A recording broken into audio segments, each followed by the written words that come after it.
The paradox of overthinking. You're sitting there staring at the options in front of you. Maybe it's a career move, a relationship decision, or even something as simple as what to say in a message. Your mind starts to spin, dissecting every possibility, every outcome, and every consequence. And yeah, you think, if I just analyze this a little more, I'll find the perfect answer. But the more you think, the further away clarity feels.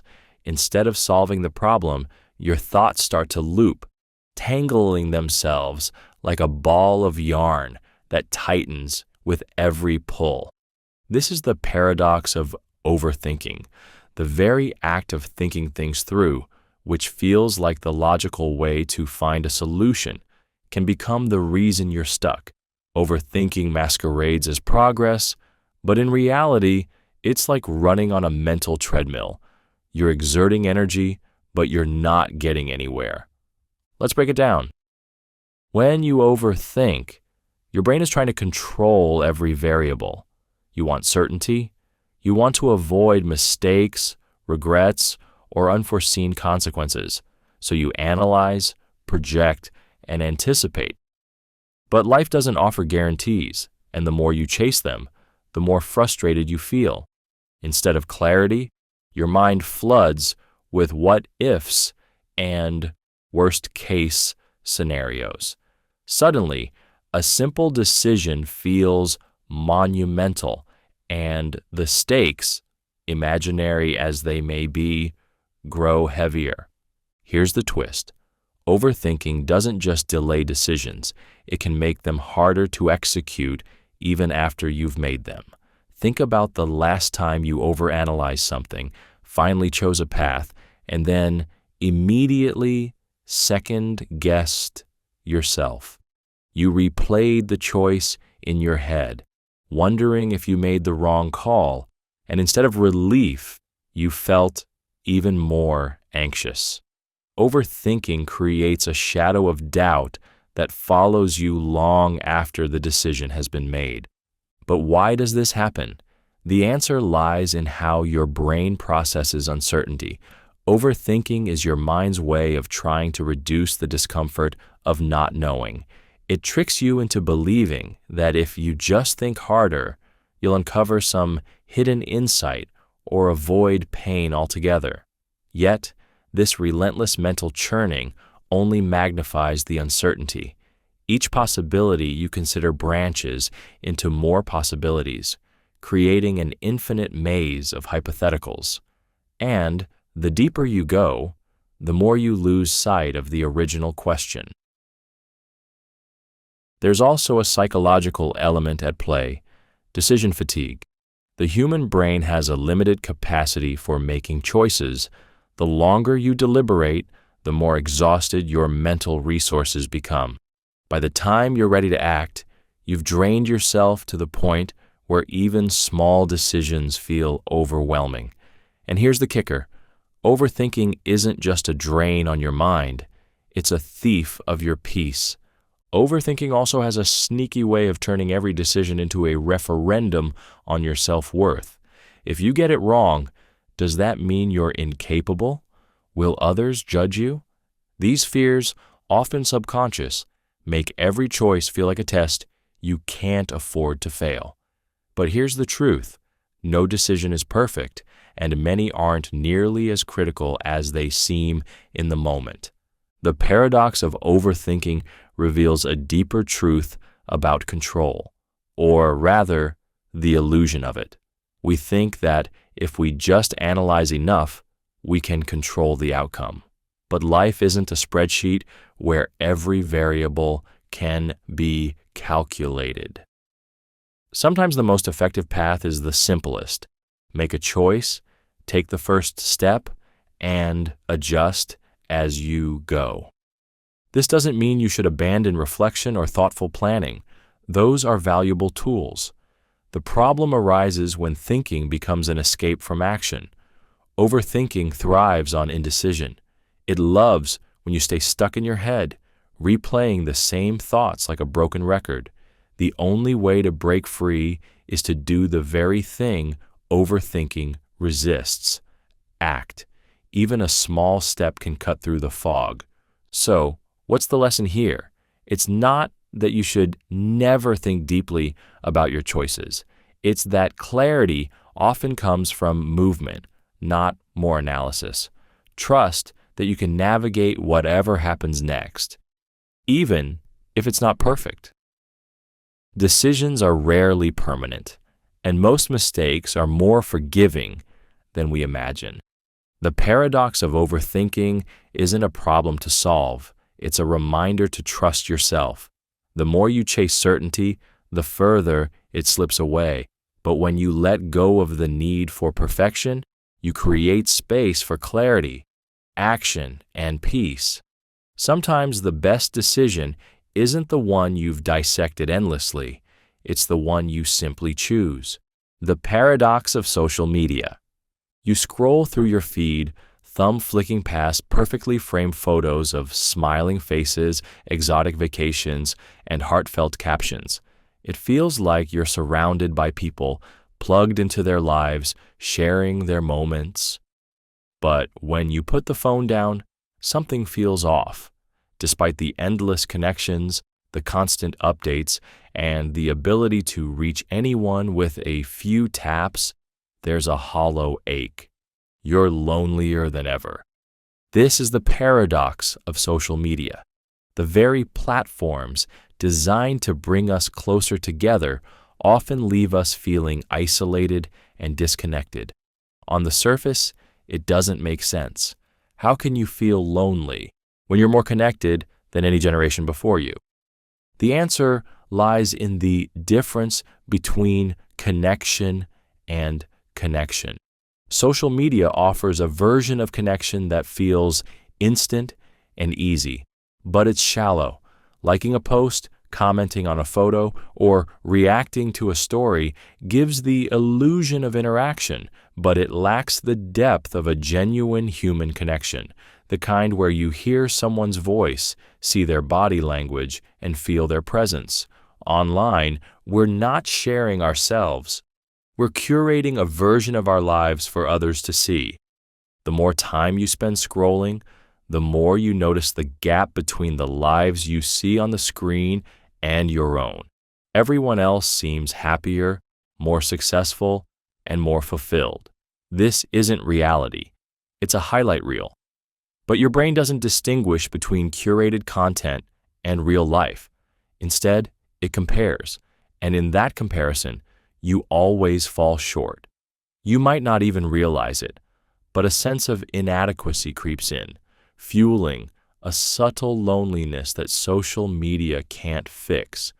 Paradoxically, social media amplifies the very feelings it's supposed to erase. When you post something, you're looking for validation, likes, comments, shares. Each notification feels like a tiny hit of connection. But it's fleeting. The high fades quickly, leaving you craving more. This endless cycle of seeking validation can make you feel more alone because it places your worth in the hands of others, reducing meaningful connection to a numbers game. Social media also warps the way we communicate.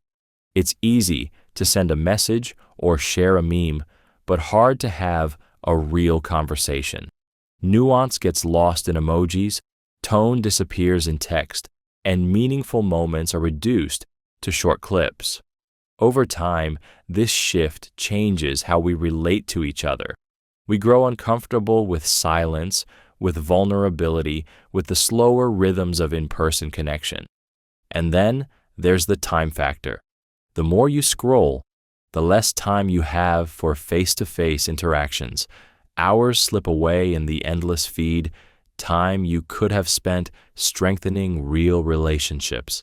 But social media doesn't just take your time, it takes your focus. Even when you're with others, the pull of your phone divides your attention. You're never fully present, and neither are they. This divide chips away at the quality of your interactions, leaving both sides feeling unseen and unheard. But here's the twist. Social media isn't inherently bad. It's a tool, a mirror reflecting how we choose to use it. The problem isn't the platform itself, it's the way we let it replace real connection. Social media can bridge distances, maintain long-distance friendships, and introduce you to communities you might never find otherwise, but it can't substitute the warmth of a hug, the comfort of a friend's voice, or the joy of shared silence. The paradox of social media reveals a deeper truth about human connection. Convenience can never replace authenticity. Real relationships take effort, time, and vulnerability, things that don't come with a like button. It's tempting to think you can stay connected to hundreds of people with a few clicks, but true connection doesn't scale. It's found in smaller, quieter moments, away from the spotlight of an audience. So, what's the lesson? The more you rely on social media for connection, the lonelier you might feel, but it doesn't have to be that way. Step away from the feed, call someone instead of texting, meet a friend for coffee without checking your phone. Choose depth over convenience, even when it's harder. The paradox of social media isn't about rejecting technology. It's about reclaiming humanity. True connection doesn't need filters, algorithms, or endless followers. It needs presence, intention, and heart.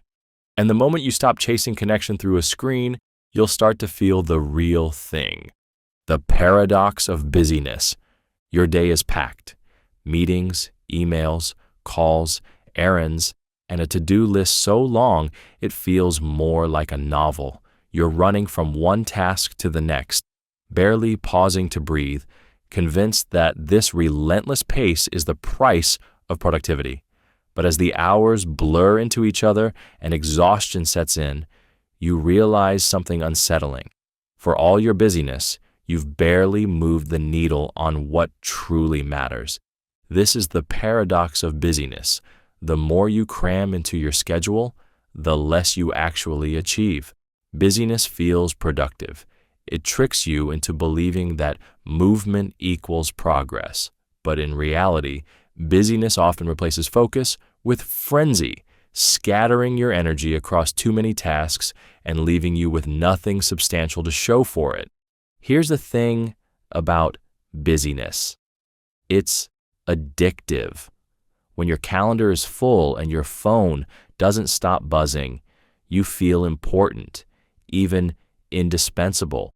You equate your worth with how much you're doing, not realizing that activity and achievement aren't the same thing. But deep down, you know the truth. That endless stream of tasks is a smokescreen. It keeps you busy enough to avoid the harder, more meaningful work, the kind that demands focus, creativity, and courage. Busyness also creates a false sense of accomplishment. Each time you cross something off your list, you feel a rush of satisfaction.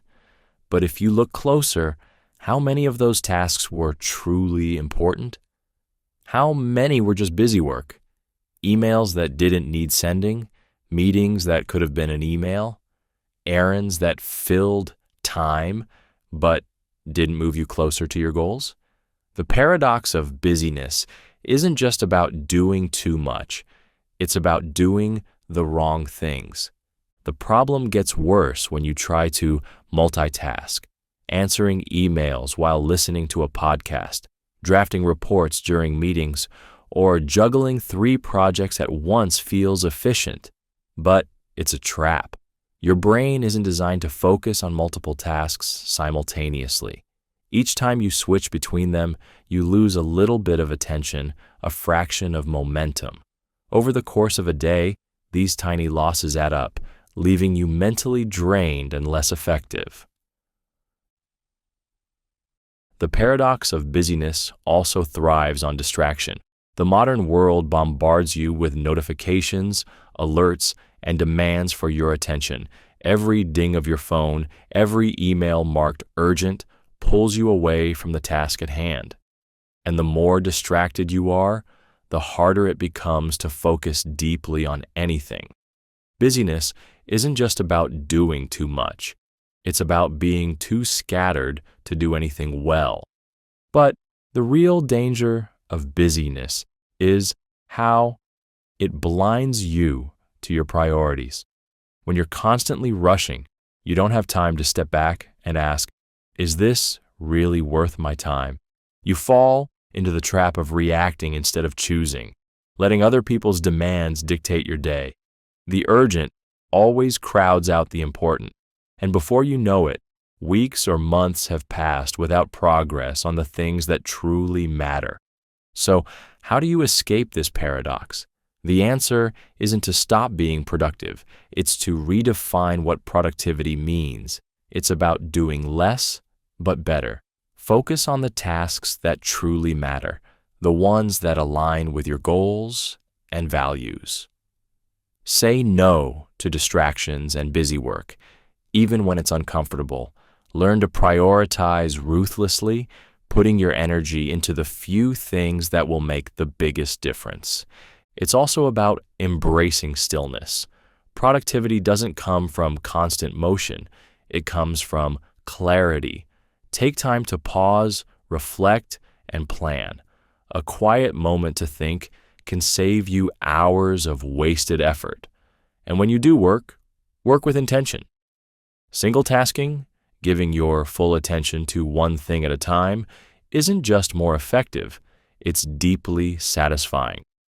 The paradox of busyness reveals a simple but powerful truth. Success isn't about how much you do, it's about what you do. When you stop equating busyness with achievement, you free yourself to focus on what truly matters. And in that focus, you'll find not only productivity, but peace. Because the most meaningful progress doesn't come from running faster. It comes from running in the right direction. The paradox of validation. You post the picture, share the news, or drop the carefully crafted comment, waiting for the likes, the comments, the applause to roll in, and when it does, there's a rush of satisfaction, a flicker of warmth as the notifications flood your screen. But then, just as quickly as it came, the feeling fades. You find yourself scrolling back, checking if the reaction is as big as you hoped, and when it's not, or when the buzz wears off, you're left with a quiet, nagging emptiness. This is the paradox of validation. The more you chase approval from others, the more fleeting and hollow it feels when you get it. External validation, the nods of recognition, the claps, the applause, seems like it should fill you up. But instead, it leaves you craving more, like drinking salt water to quench your thirst. At its core, the paradox of validation is a misunderstanding of where true worth comes from. Seeking validation is natural. It's part of being human. From an early age, we're wired to look to others for approval, to gauge our value based on their reactions. But over time, this external feedback can become a crutch. Instead of building your sense of self-worth from within, you hand the power to others. You let their opinions dictate how you feel about yourself. The problem with this is that external validation is never enough. It's conditional, fleeting, and often shallow. People applaud you for what you do, not who you are. They cheer the achievements they see, but they don't always understand the struggles that led you there. And because their approval is tied to performance or perception, it can disappear the moment you fall short or fail to meet their expectations. This creates a dangerous cycle. The more you rely on others for validation, the more you need it. And the more you need it, the more power you give away. You start tailoring your actions, your words, even your identity to fit what others want or expect. But the more you chase their approval, the further you drift from your authentic self. And here's the catch. No amount of external applause can fill the void if you don't believe in your own worth. Validation from others is like a spotlight. It's bright, but it doesn't reach the deeper parts of you. If your self-worth isn't rooted within, external validation becomes a temporary fix for an enduring need. But why does external validation feel so addictive? The answer lies in your brain. Every like, every compliment, every approving nod triggers a small release of dopamine, the same chemical behind addictive behaviors. It feels good in the moment, but it doesn't last. And just like with any addiction, you need more to feel the same high. Over time, you stop appreciating the validation you get and start obsessing over the validation you don't. The paradox of validation also reveals something profound about human connection. True validation, the kind that sustains you, doesn't come from applause. It comes from feeling seen and valued for who you are, not what you do. It's the quiet support of a friend who knows your flaws and loves you anyway. It's the inner voice that says, "I'm enough," even when no one else is watching. So, how do you break free from the paradox? The answer isn't to stop seeking validation altogether. It's to shift where you seek it from. Start by validating yourself. Acknowledge your worth without needing anyone else to confirm it. Celebrate your progress, even if no one else notices. Learn to sit with your accomplishments and your failures, knowing they don't define you. It's also about building meaningful connections. Surround yourself with people who see you, not just your achievements. Seek relationships that value authenticity over perfection, depth over performance. When you find those connections, their validation feels different. It's not about stroking your ego. It's about affirming your humanity. The paradox of validation teaches a simple but profound truth. The approval you seek from others will always feel empty unless it aligns with the validation you give yourself. True worth isn't built on applause. It's built on self-respect, authenticity, and the quiet confidence that you don't need anyone else to tell you you're enough, because you already are. The paradox of happiness. You tell yourself, "I just need to be happy," and off you go, setting goals, chasing dreams, searching for the perfect formula. You imagine a future where everything falls into place: the dream job, the ideal partner, the glowing health. It feels so close, like it's just one more achievement, one more milestone away. But the harder you chase it, the more elusive it becomes. Every victory feels fleeting, every accomplishment less fulfilling than you hoped. Instead of happiness, you find frustration, restlessness, and a growing sense of, "Why am I still not happy?"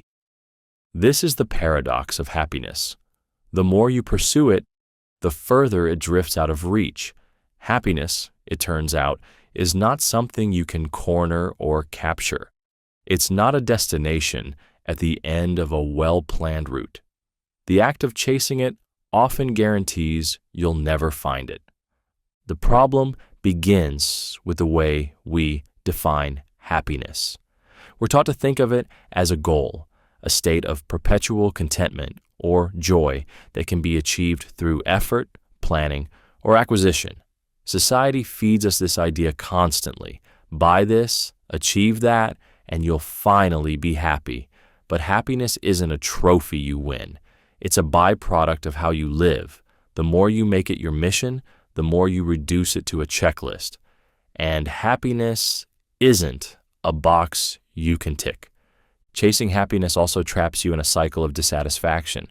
When you're constantly focused on what's next, what you need to achieve, gain, or fix, you're telling yourself that the present moment isn't enough. Your mind becomes consumed with comparisons, with everything you don't yet have, with the gap between where you are and where you think you should be. Instead of enjoying life, you're perpetually preparing for it. And when you do get what you thought would make you happy, the high fades, the promotion, the new car, the dream vacation, they bring a burst of excitement, but it doesn't last. This is known as the hedonic treadmill. No matter how much you achieve or acquire, your happiness quickly returns to its baseline. You end up chasing bigger and bigger goals, thinking the next one will finally bring lasting joy. But it doesn't. Here's the twist. Happiness isn't something you find by pursuing it directly. It emerges when you stop chasing and start living. The moments that bring true joy often happen when you're not trying, when you're laughing with friends, fully immersed in a project you love, or simply noticing the warmth of the sun on your skin. These moments of happiness aren't grand or planned. They're a natural response to being present and engaged in life. The paradox of happiness also teaches a profound truth about letting go. When you stop grasping for happiness, you free yourself from the pressure to feel a certain way all the time. You accept that life is a mix of emotions: joy, sadness, frustration, peace, and that it's okay not to be happy every moment. Paradoxically, this acceptance makes room for more happiness because you're no longer resisting the natural flow of life. So how do you live in a way that allows happiness to find you? Start by shifting your focus from "how can I be happy" to "how can I live well?" Instead of obsessing over outcomes, pay attention to the process. Find meaning in the things you do, not because they'll make you happy someday, but because they're fulfilling now. Invest in relationships, explore your passions, and practice gratitude for the ordinary moments you might otherwise overlook. And, most importantly, slow down. Happiness thrives in the present moment, but if you're always rushing toward the next thing, you'll miss it. Stop treating life as a race to a happier place, and instead, appreciate where you already are. The paradox of happiness reminds us that joy isn't something you can force or control. It's a gift that shows up when you're fully present, engaged, and alive. Stop chasing, stop comparing, and start living. When you do, you'll realize happiness was never out there waiting for you. It was here all along, quietly waiting for you to notice. The paradox of quiet people. You're in a room full of chatter. Voices rise and fall. People share stories, opinions, and jokes, filling the air with noise. Amid it all, there's someone sitting quietly, listening, observing, speaking only when asked. At first glance, their silence might seem unremarkable, even awkward. But when they finally speak, their words carry a weight, a clarity that cuts through the noise. It's as if they've been holding a secret, and in just a few words, they reveal more than anyone else has in a long conversation. This is the paradox of quiet people. The ones who say the least often have the most profound thoughts.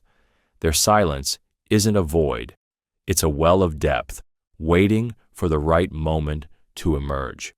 In a world that celebrates loudness, confidence, and constant expression, it's easy to overlook the power of silence. But quiet people remind us that sometimes what isn't said can be just as important as what is. At first, it might be tempting to misunderstand silence.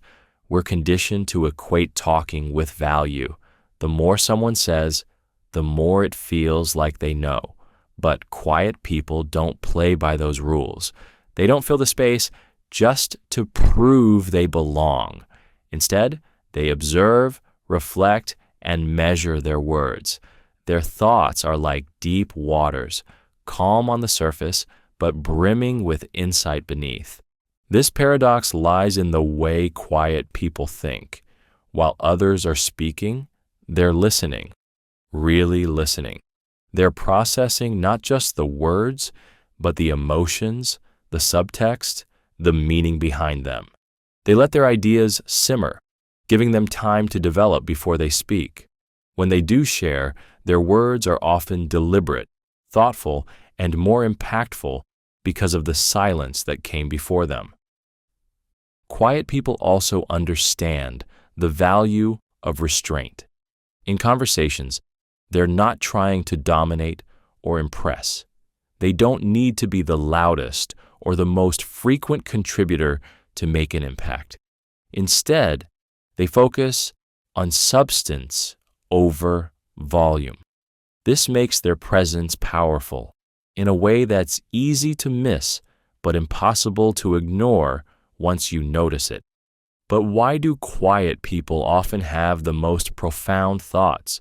It's not just because they speak less, it's because they experience the world differently. Silence gives them space to think deeply, to observe without distraction, to question and wonder.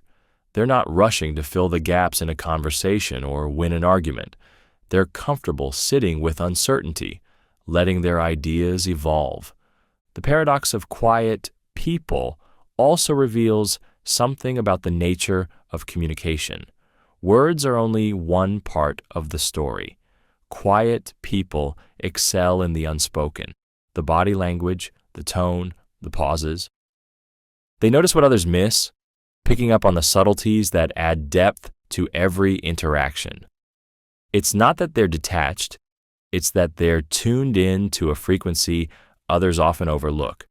But quiet people are often misunderstood. Their silence can be misread as shyness, disinterest, or even emptiness. In a society that rewards extroversion, they can feel out of place, overlooked in favor of those who speak louder or faster. Yet, their silence is their strength. It's where their ideas take root, where their wisdom grows, and where they find the clarity that others might miss in the noise. So, what can we learn from the paradox of quiet people? First, it's a reminder to slow down, to listen, not just to the words, but to the silences in between, to notice the people who aren't speaking and wonder what they might be thinking. Their silence isn't a lack of contribution. It's a sign that they're choosing their moments carefully. It's also a lesson in the power of restraint. Not every thought needs to be shared. Not every silence needs to be filled. Sometimes the most profound impact comes from waiting, observing, and speaking only when it truly matters. The paradox of quiet people isn't about rejecting words. It's about respecting them. It's about realizing that the loudest voice isn't always the wisest, and that the most profound truths often come from those who take the time to think before they speak. Their silence isn't emptiness, it's depth, and if you take the time to listen, you might just find wisdom waiting in the quiet. The paradox of change. You stand in front of the mirror, picking apart every flaw, every imperfection, every way you think you should be better. You tell yourself, I'll change. I'll become the version of me I've always wanted to be. But no matter how hard you push, how many goals you set, or how many plans you make, it feels like you're stuck in place. The harder you try to change, the more you feel trapped by the very habits and patterns you're desperate to escape. This is the paradox of change. True transformation doesn't come from rejecting yourself. It comes from accepting yourself. You can't evolve into someone better until you embrace who you are now. It's counterintuitive, but the more you fight against yourself, the more resistance you create. Change begins with self-love, not self-loathing. Think about it. When you approach change from a place of self-criticism, you're starting with a foundation of negativity. You tell yourself that you're not enough, that you have to earn your worth through improvement. But self-loathing is a weak motivator. It drains your energy, fuels your insecurities, and keeps you stuck in a cycle of shame. You don't feel empowered to grow. You feel burdened by the weight of your own expectations.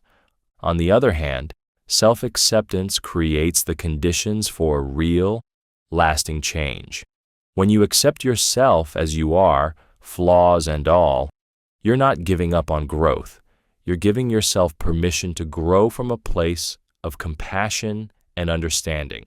Instead of trying to fix yourself, you start to nurture yourself. You stop running from who you are and start moving toward who you want to be. But why is self-acceptance so powerful? Because it removes the fear of failure. When you love and accept yourself, you're no longer afraid of making mistakes. You don't see failure as proof of your inadequacy. You see it as part of the process. This mindset gives you the freedom to experiment, to try, and to learn without the constant pressure of perfection. Self-acceptance also brings clarity. When you're at war with yourself, it's hard to see what truly matters.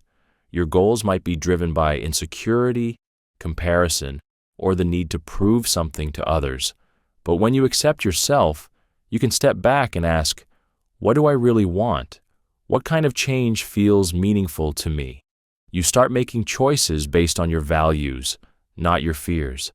The paradox of change also reveals something profound about human nature.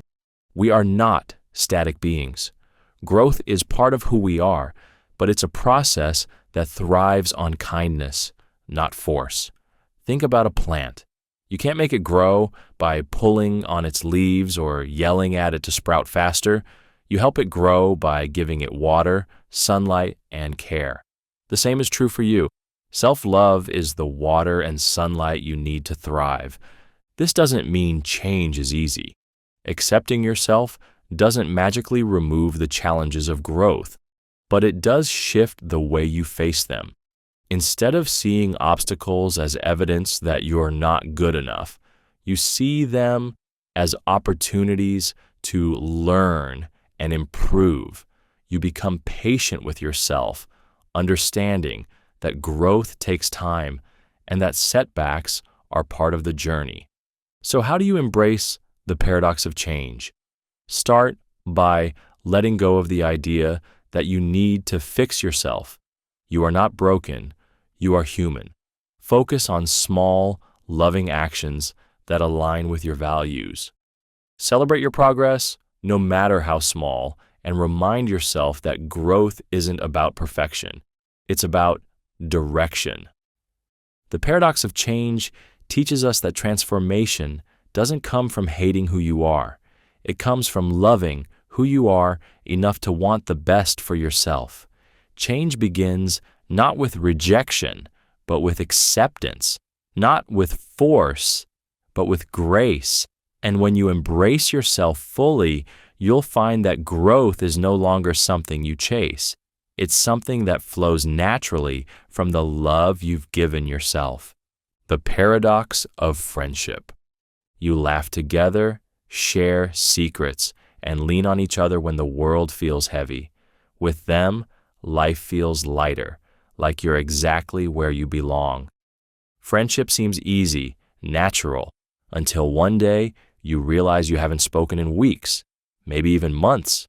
Life got busy, priorities shifted, and somehow, without meaning to, you've let the connection fade. This is the paradox of friendship. The relationships that feel the most effortless often require the most effort to maintain. True connection isn't something that happens by chance. It's something you build, nurture, and fight to keep. At first, it doesn't feel like this should be true. Good friendships are supposed to just click, right? And in the beginning, they do. There's a spark, a sense of belonging, a natural rhythm that doesn't need words to explain. But over time, life intrudes. Work gets hectic, family obligations pile up, and the constant buzz of notifications and responsibilities drowns out your intention to reach out. Here's the paradox. Because these friendships feel so easy, you assume they'll always be there. You think, they know how much they mean to me, or we'll catch up soon. But relationships don't sustain themselves. Like a garden, they need tending. Without effort, weeds grow, roots dry up, and the vibrant connection you once had begins to wither. Friendships also face the quiet threat of complacency. When you're close to someone, it's easy to take them for granted. You assume they'll understand when you cancel plans, or that you don't need to check in because nothing has changed. But true connection thrives on presence, on showing up, even in small ways. It's not about grand gestures. It's about consistent care, the kind that says, I'm here and I value you. And yet the effort friendship requires doesn't always feel convenient. It means texting back when you're tired, setting aside time in a packed schedule, or having hard conversations instead of brushing things off. But this effort isn't a burden. It's an act of love. It's what transforms a fleeting connection into a lasting bond. The paradox of friendship also reveals something deeper about vulnerability. The friends who make life feel effortless are the ones who truly see you. They've been there in your highs and lows, sharing laughter and tears, successes and failures. But that depth comes with a risk.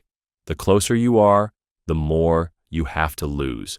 It's easy to avoid conflict or difficult conversations for fear of rocking the boat, but real friendships aren't fragile. They grow stronger through honesty, even when it's uncomfortable. Friendship also thrives on reciprocity. It's not about keeping score, but about balance. If one person always reaches out, always gives, while the other stays distant, the connection frays. The most fulfilling friendships are those where both people invest equally, not perfectly, but consistently. So, how do you navigate the paradox of friendship? First, recognize that effort doesn't diminish the magic of connection. It strengthens it. Reaching out, even when it feels inconvenient, is a way of saying, you matter to me. Make space for your friends, not just physically, but emotionally. Check in, even when there's no reason. Listen, even when there's no big news. Celebrate their wins, comfort their losses, and remind them, in little ways, that they're not alone. Friendship isn't about perfection.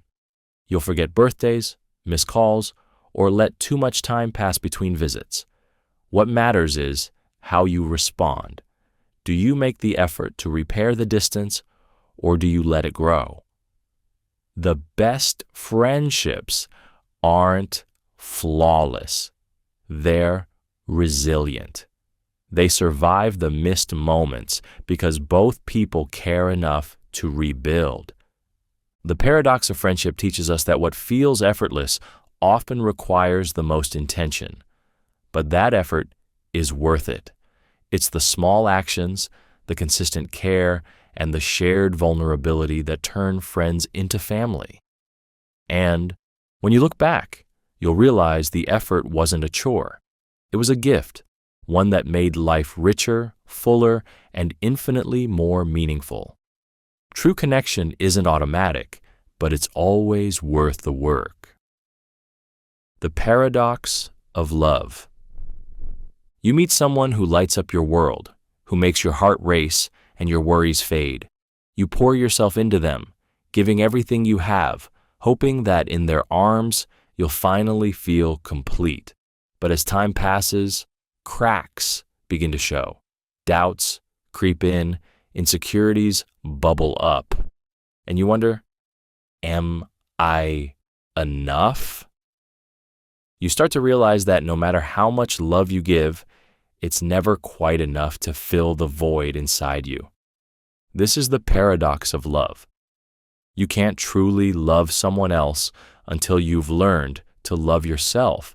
Yet, it's often through the act of loving others that you begin to see your own worth. At first, this feels like an impossible contradiction.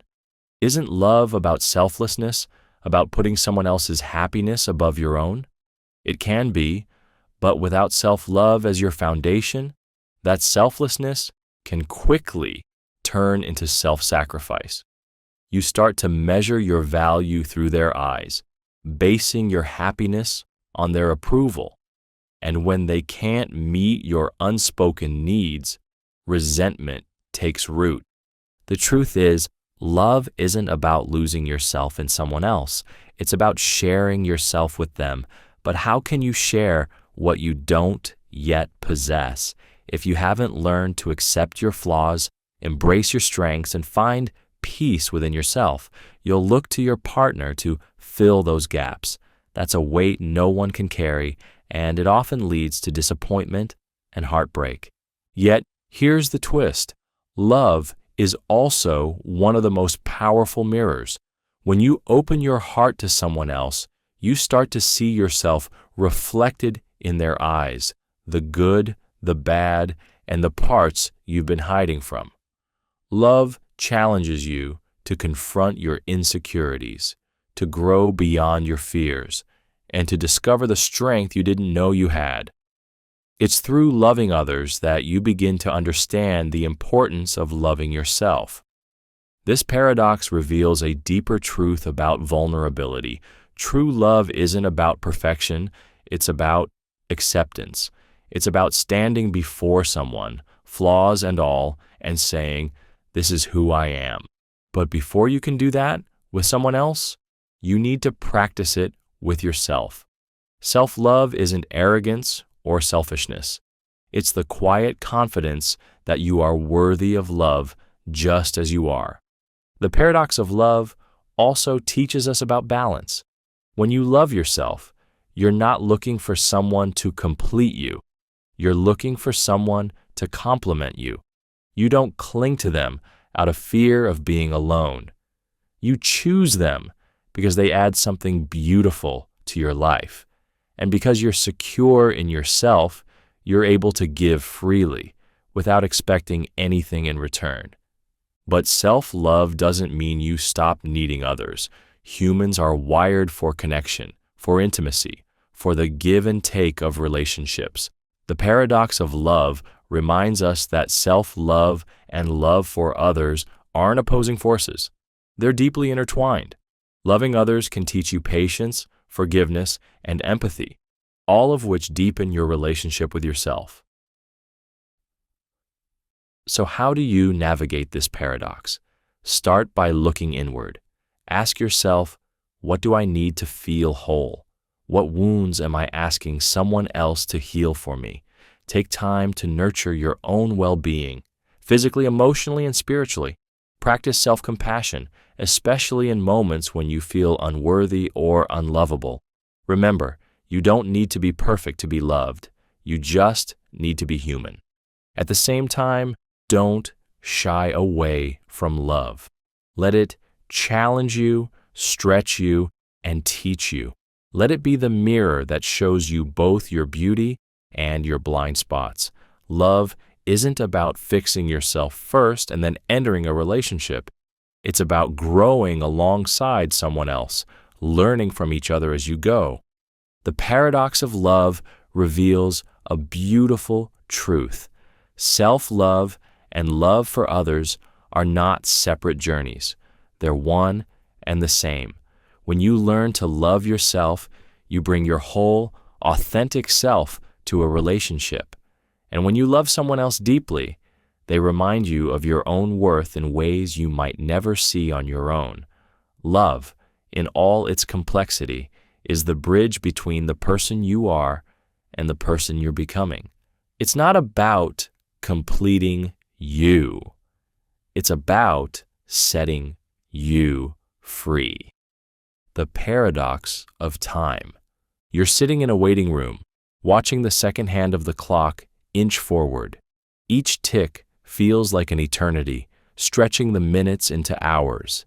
Yet, when you're laughing with friends, immersed in the moment, or doing something you love, time vanishes in the blink of an eye. You look up and wonder, where did the time go? This is the paradox of time. The clock is constant, but your perception of time is anything but. Moments of waiting crawl at a snail's pace, while moments of joy seem to evaporate. Time, it turns out, isn't something you measure, it's something you feel. At first, it seems like a cruel trick. When you're bored, lonely, or stuck, time drags its feet, making every second feel heavier. But when life is good, when you're fully present and alive, time becomes weightless, slipping through your fingers before you can grasp it. It's as though the moments you want to last forever are the ones that disappear the fastest. Why does this happen? The paradox of time lies in the way your brain processes experiences. When you're waiting or bored, your mind has nothing to anchor itself to. You become hyper-aware of the passage of time, counting every second because there's nothing else to focus on. In contrast, when you're happy or engaged, your brain is flooded with stimuli, conversation, activity, emotion.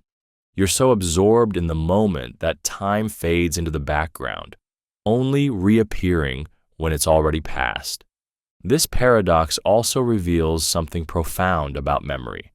When time feels like it's flying, it's often because you're creating meaningful memories. Your brain is working hard to store all the details of the experience, which takes up mental energy and makes the moment feel fleeting. On the other hand, when nothing significant is happening, when you're scrolling aimlessly or sitting idly, time drags because your brain isn't being stimulated. But the paradox of time isn't just about perception.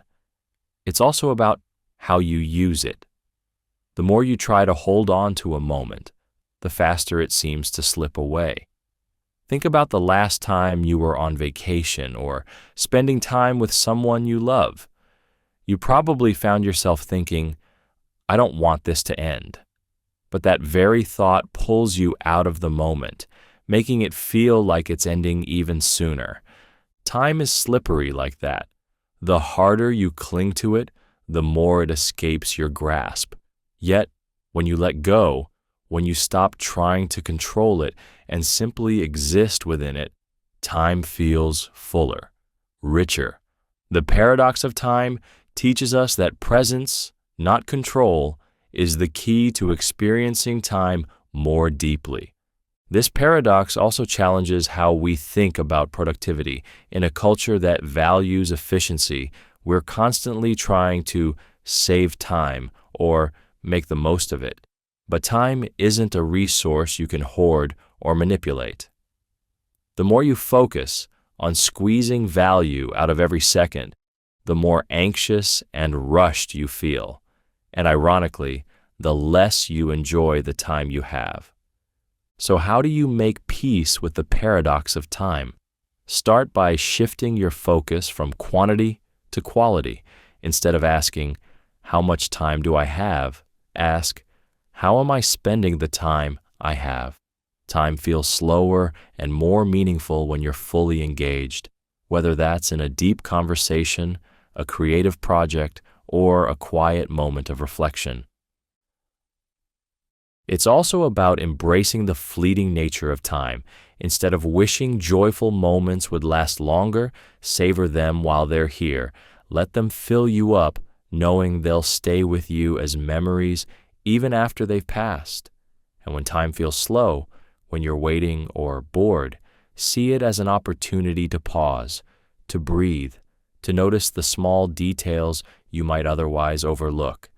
The paradox of time reminds us that it's not the ticking of the clock that shapes our experience.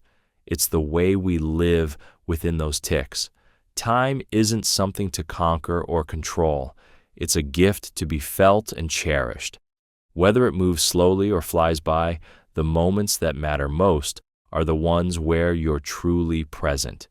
And in those moments, you'll find that time doesn't just pass, it transforms into something timeless. The paradox of attention. You send the text, wait for the reply, and refresh the conversation window every few minutes, hoping for their response. You try to drop hints, keep yourself on their radar, or maybe even bend over backward to make them notice you. But instead of drawing them closer, it feels like they're slipping further away. The more you crave their attention, the less they seem to give it. This is the paradox of attention. The harder you try to hold someone's focus, the more likely you are to lose it. And yet, when you stop trying, when you let go of the need for their validation, they often come back, drawn in by the very space you've created. At first, it seems unfair, even confusing. Isn't showing interest supposed to deepen a connection? Doesn't effort signal care? It does, but there's a fine line between showing interest and seeking validation. The more you chase attention, the more it begins to feel forced. The dynamic shifts, and what was once natural starts to feel like obligation. Here's the thing, attention thrives in freedom. When you're desperate for someone's focus, it comes across, not intentionally, but subtly. Your energy changes, becoming needy or anxious. That kind of energy doesn't attract, it repels. People instinctively pull away, not because they don't care, but because the pressure to give you what you're craving feels overwhelming.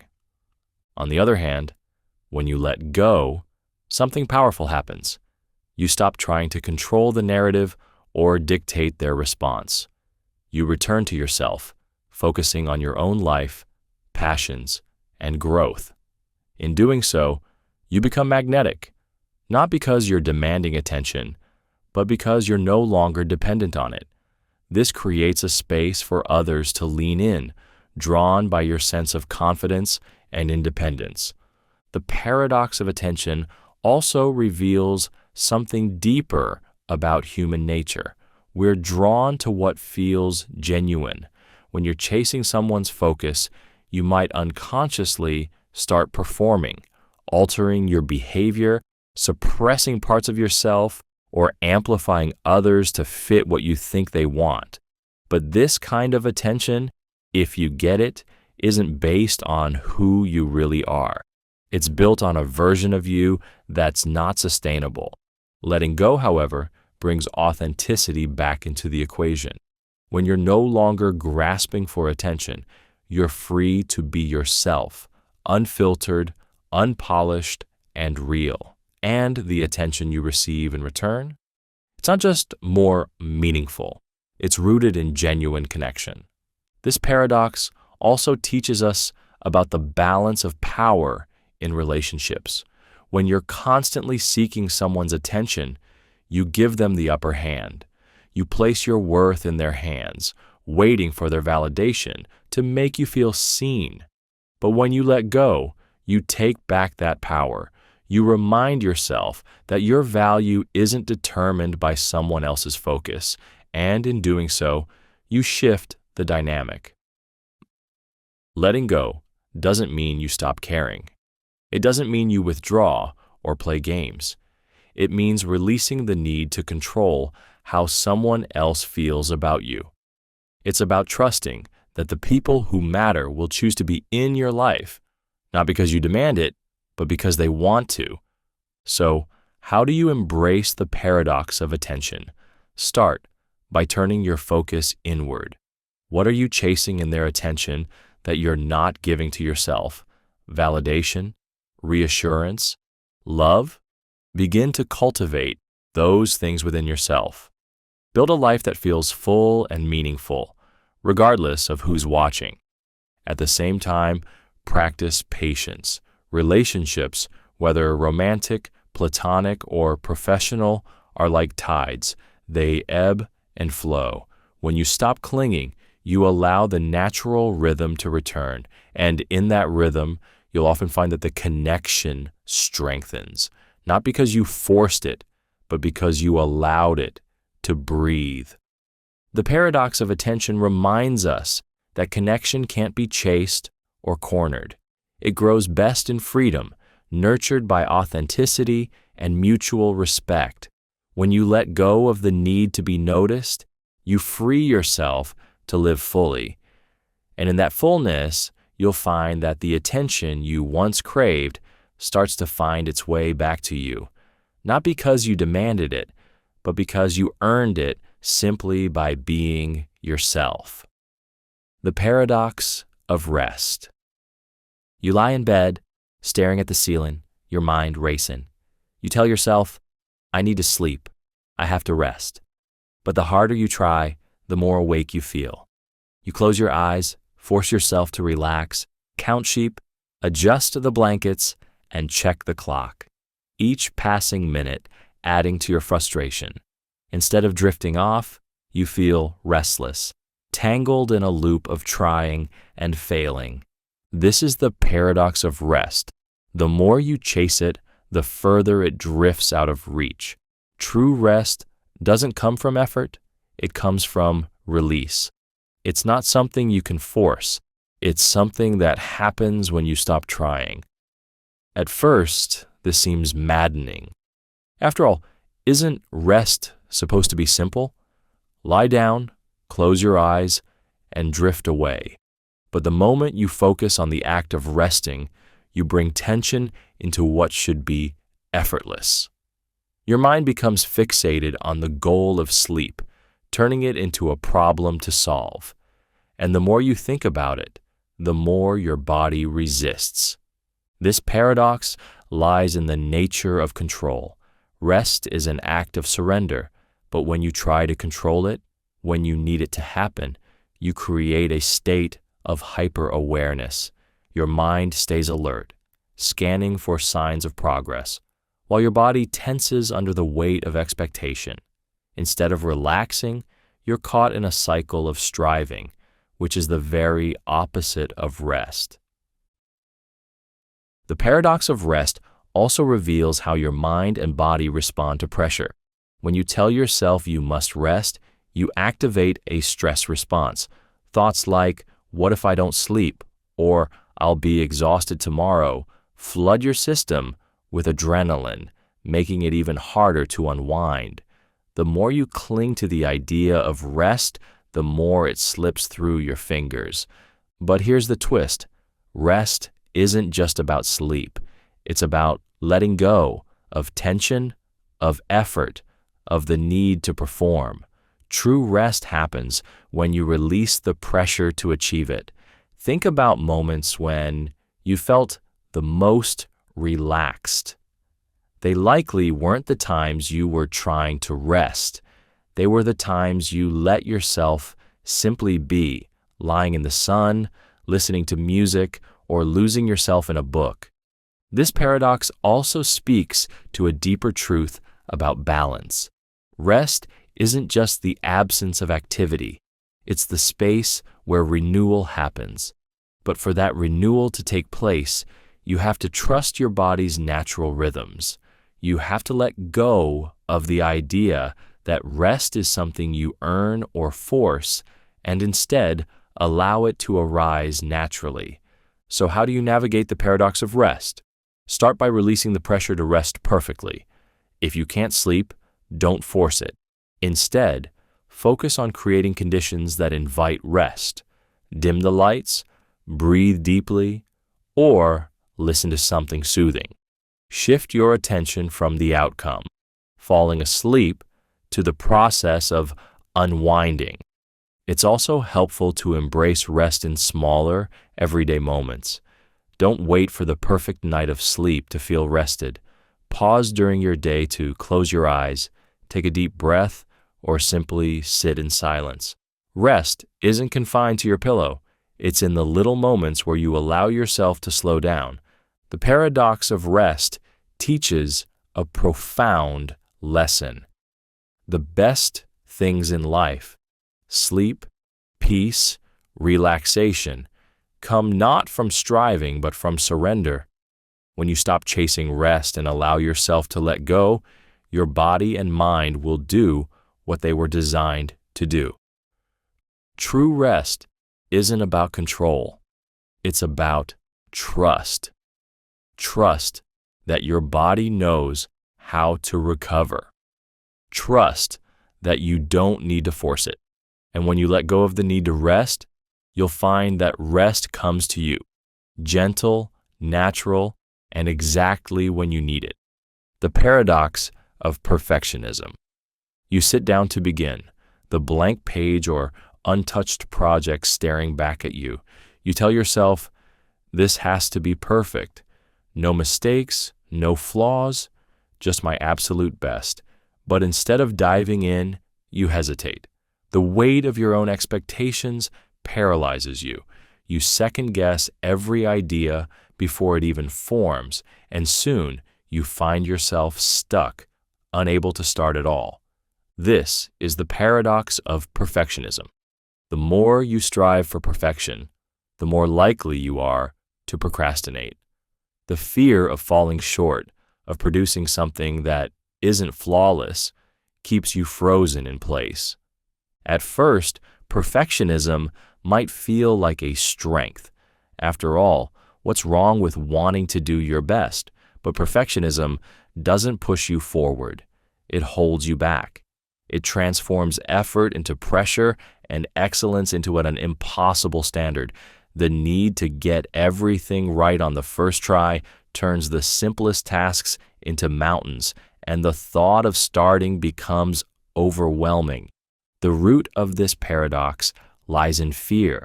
Fear of failure, fear of judgment, fear of not living up to your own or others' expectations. Perfectionism tells you that anything less than flawless isn't worth doing.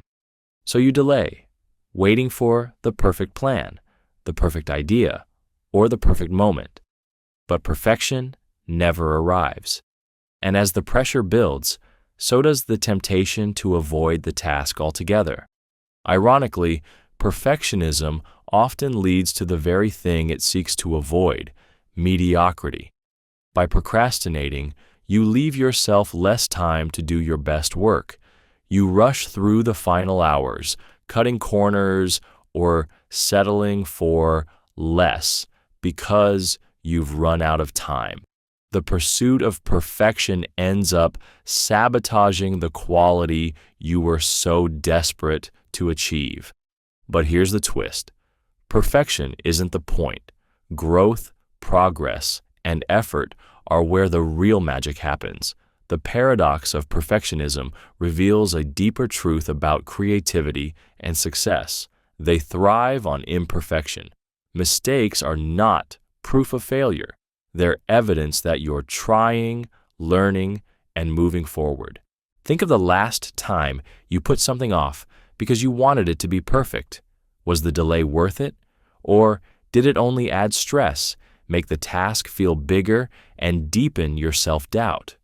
The longer you wait, the more daunting the task becomes. Starting, even imperfectly, is the only way to shrink the mountain back down to size. Perfectionism also keeps you from seeing the value of the process. It fixates on the end result, ignoring the lessons and growth that come from simply showing up and doing the work.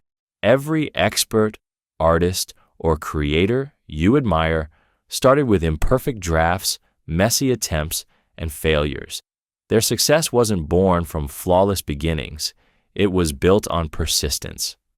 So, how do you break free from the paradox of perfectionism? Start by redefining what success looks like. Instead of aiming for perfection, aim for progress. Tell yourself, it doesn't have to be perfect. It just has to be done.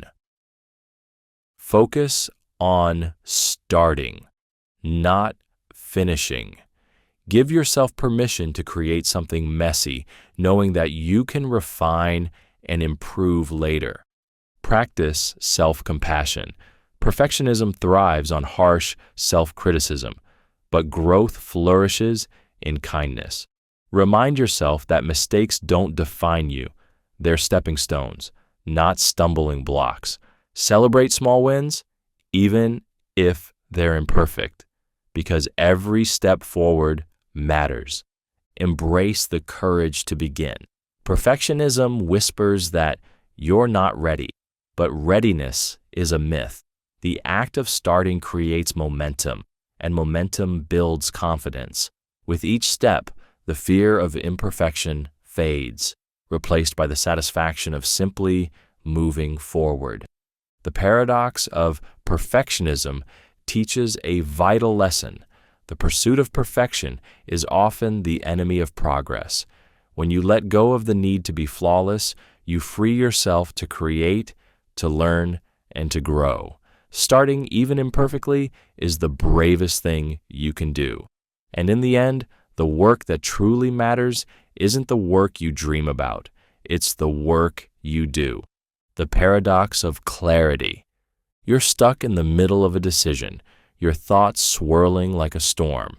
You replay the possibilities, weigh every option, and desperately try to force the answer to surface. If I just think harder, you tell yourself, I'll figure it out. But the harder you push, the more tangled everything becomes. The clarity you're chasing feels further away with every step. This is the paradox of clarity. The more you grasp for answers, the more elusive they become. But when you stop trying to control everything, when you let life unfold naturally, the fog lifts and the answers seem to find you. At first, this feels counterintuitive. After all, isn't clarity something you work for? Isn't it a reward for effort and analysis? Not exactly. Clarity isn't something you can wrestle into submission. It's not found in overthinking or obsessing. It's revealed in moments of stillness and surrender. The root of this paradox lies in the mind's tendency to overcomplicate. When you're desperate for clarity, your brain jumps into overdrive.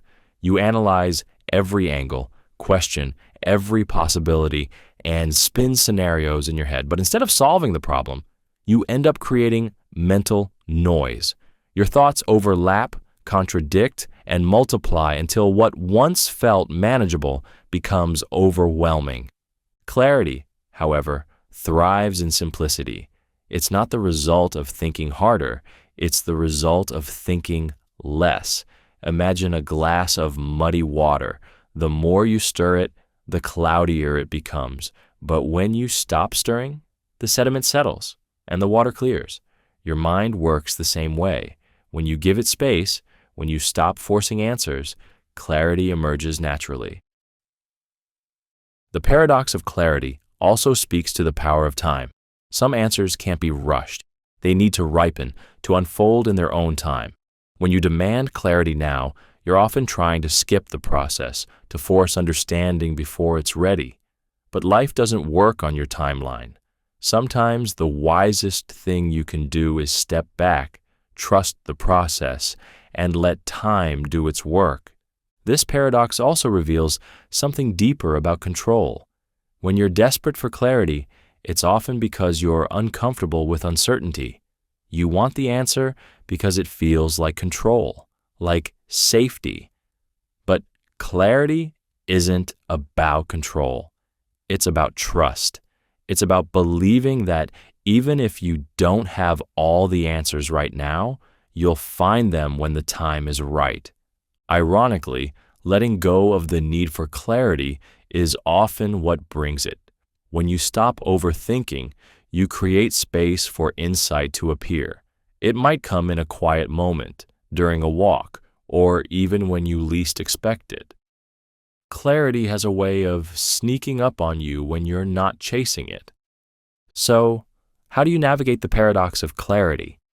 Start by embracing uncertainty. Instead of fearing the unknown, sit with it. Accept that not all answers will come immediately, and that's okay. The discomfort of not knowing isn't something to fix. It's something to feel. Next, give yourself permission to pause. Step away from the problem, even if it feels counterproductive. Clarity often arises when you're not actively searching for it. Take a walk, meditate, or engage in something unrelated. These moments of stillness and distraction allow your mind to reset, creating the conditions for clarity to surface. Trust the process. Life rarely unfolds in straight lines. Answers often appear not when you demand them, but when you allow yourself to live the question. Focus on the next small step, even if the bigger picture remains unclear. Clarity doesn't always come all at once. It's revealed piece by piece as you move forward. The paradox of clarity teaches a profound truth. Understanding isn't something you force, it's something you invite. When you let go of the need to control, when you allow the muddy waters of your mind to settle, clarity finds you. It reminds you that life's answers often lie not in the frantic chase, but in the quiet moments when you stop, breathe, and trust that everything will unfold as it's meant to. The paradox of success. You worked hard for this moment. The long hours, the sacrifices, the sheer determination. It was all leading here. And now, standing at the summit of your success, you expect to feel unstoppable, invincible, fulfilled. But instead there's an emptiness, a quiet voice asking, "Is this it?" This is the paradox of success. The more you achieve, the less satisfying it becomes. Each milestone that once seemed so monumental feels smaller when you arrive. You chase the next achievement, thinking it will finally bring the fulfillment you crave, only to find the same hollow feeling waiting for you. At first, this seems impossible to reconcile. Isn't success supposed to feel amazing? Isn't it the reward for your hard work, the proof of your worth? But success, when viewed as a destination, rarely delivers the emotional payoff we expect. Instead, it creates a cycle of striving, a treadmill where every achievement leads to another, but never to lasting contentment. This paradox is rooted in human nature. As you achieve more, your perspective shifts. What once felt like a dream now feels ordinary, even insufficient. Your brain, wired for growth and adaptation, resets its expectations, moving the goalposts further with each success. You don't feel successful because the bar keeps rising. Success also comes with an unintended consequence, the fear of losing it. When you achieve something significant, you're no longer just striving, you're protecting. The weight of maintaining your status, your reputation, or your achievements can overshadow the joy of having reached them in the first place. But here's the twist. Success isn't the problem. The problem is the way we define it. When success becomes about reaching a destination, about accumulating trophies, titles, or external validation, it becomes a fragile, fleeting thing. True fulfillment doesn't come from what you achieve. It comes from how you live, how you grow, and how you appreciate the journey along the way. The paradox of success also reveals something deeper about happiness and meaning. Achievements can bring satisfaction, but only when they're aligned with your values and passions. When you chase success for the wrong reasons, out of comparison, ego, or a desire for approval, it often feels empty. But when your goals come from a place of authenticity, they become sources of purpose, not just accomplishment. So, why does the journey matter more than the destination? Because the journey is where life happens. It's in the late-night brainstorming sessions, the risks you take, the lessons you learn, and the relationships you build along the way. The destination is just a moment, a snapshot in time. The journey is the story, the growth, the transformation. But the paradox of success also warns against a trap, living solely for the pursuit. If you're always focused on what's next, you'll never pause to enjoy what you've already achieved. Success, like happiness, is found in the present moment, not in the endless chase for more. So, how do you break free from the paradox of success? Start by redefining what success means to you. Is it about external validation, or is it about personal growth? Is it about accumulating accolades, or is it about living in alignment with your values? When you define success on your own terms, it becomes a source of fulfillment, not pressure. Next, practice gratitude. Take time to appreciate where you are, not just where you're going. Celebrate the small wins, the progress you've made, and the lessons you've learned. Gratitude shifts your focus from what's missing to what's already here, grounding you in the present. Reconnect with your why. Why did you start this journey in the first place? What drives you beyond the need for achievement? When your actions are rooted in purpose, success becomes a byproduct of a meaningful life, not the sole measure of it. The paradox of success teaches a powerful lesson. Fulfillment isn't found at the finish line. It's found in the moments you invest along the way, the struggles, the triumphs, and the quiet realizations that remind you why you began. Success isn't the destination, it's the journey. And the more you learn to love the path, the more fulfilling every step becomes. The paradox of generosity. You give your time, your energy, your resources. At first, it might feel like you're losing something, like each act of generosity is a subtraction from what you have. But then, something unexpected happens. Instead of feeling depleted, you feel fuller. Instead of scarcity, you experience abundance. The more you give, the more you feel you have. This is the paradox of generosity. It defies the instinct to hold tightly to what's yours, revealing a deeper truth. True wealth isn't about accumulation. It's about sharing. At first, this might seem counterintuitive.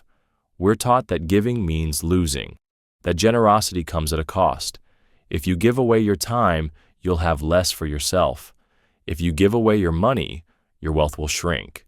But the paradox of generosity shows us that giving doesn't deplete you. It multiplies what truly matters. The reason lies in the nature of generosity. When you give, you're not just sharing resources, you're creating connection, purpose, and meaning. Acts of generosity remind you that you have something valuable to offer, that you're capable of making a difference. This sense of purpose fills you up in ways material possessions never can. Generosity also shifts your mindset. When you focus on what you can give, your attention moves away from what you lack. You stop fixating on scarcity and start noticing the abundance already present in your life. By giving, you affirm that you have enough, that you are enough. And this affirmation creates a cycle of gratitude and fulfillment. And here's the most surprising part. Generosity often brings unexpected returns. This isn't about keeping score or expecting something in return. It's about the natural ripple effect of giving. When you give freely, without strings attached, you inspire others to do the same. Your generosity plants seeds that grow in ways you might never see, creating a network of goodwill and kindness that inevitably circles back to you. But the paradox of generosity isn't just about material giving. It applies to emotional and relational generosity as well. When you give your attention, your kindness, your forgiveness, you strengthen your connections with others. These intangible gifts don't deplete you. They enrich your relationships, deepening the bonds that bring true joy and meaning to your life. This paradox also teaches a profound lesson about trust. Generosity requires letting go of fear, of control, of the belief that holding tightly to what's yours will protect you. It's a leap of faith, an act of courage that says, I trust that there's enough to go around. And in that trust, you discover that abundance isn't something you acquire. It's something you create. But the paradox of generosity comes with a caution. Giving must be balanced. True generosity isn't about sacrificing yourself or ignoring your own needs. It's about sharing from a place of strength, not depletion. When you give too much without replenishing yourself, generosity can become resentment. To truly embrace this paradox, you must give in ways that sustain both you and those you help. So, how do you practice the paradox of generosity? Start small. You don't need to give everything away to feel its effects.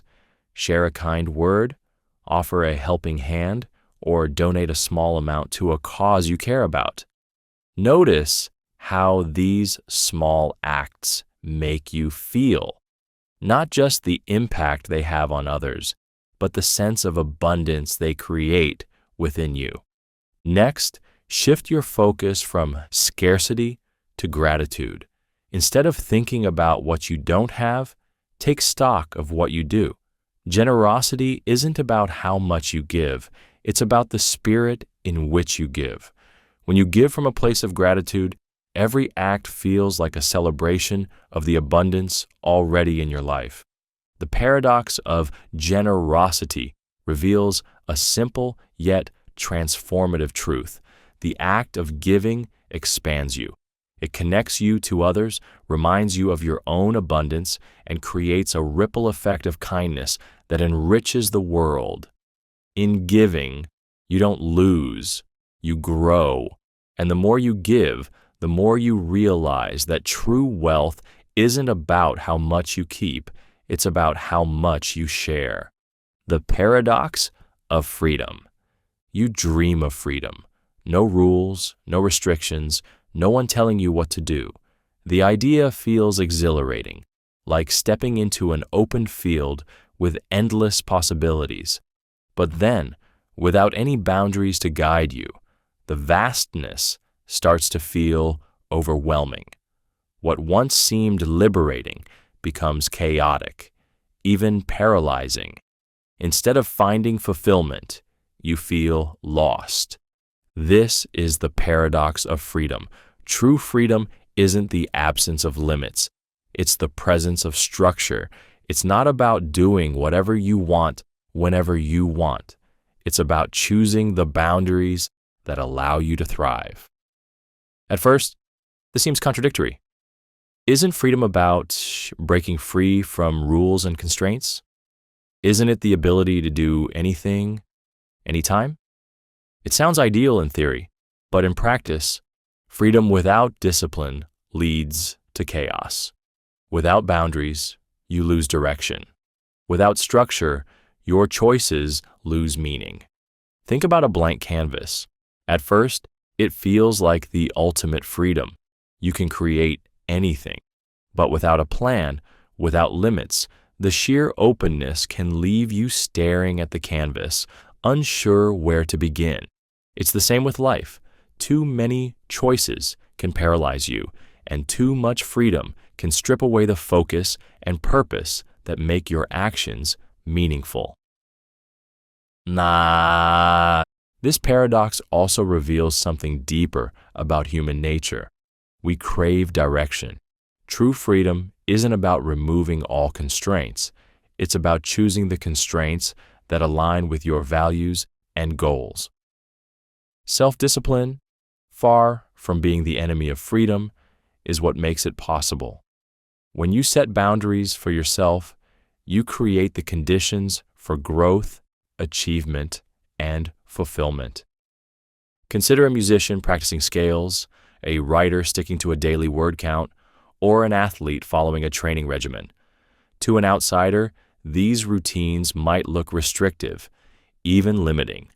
But to the person immersed in them, these structures are what unlock their potential. Discipline isn't a cage, it's a key. The paradox of freedom also applies to how we interact with society. Absolute freedom, where everyone does whatever they want, leads to chaos, not harmony. Traffic lights, social norms, and laws might seem like restrictions, but they're what make coexistence possible. Boundaries create the space for true freedom, the kind that respects both individual desires and collective well-being. But here's the twist. Structure alone isn't enough. True freedom lies in balance. Too much discipline can become rigidity, and too many boundaries can stifle creativity. The key is to create a framework that supports your goals without suffocating your spirit. Freedom isn't about eliminating rules, it's about writing your own. So, how do you embrace the paradox of freedom? Start by redefining what freedom means to you. It's not about doing everything, it's about doing what matters. Ask yourself, what boundaries would help me grow? What structures would make me feel more free, not less? Next, practice self-discipline.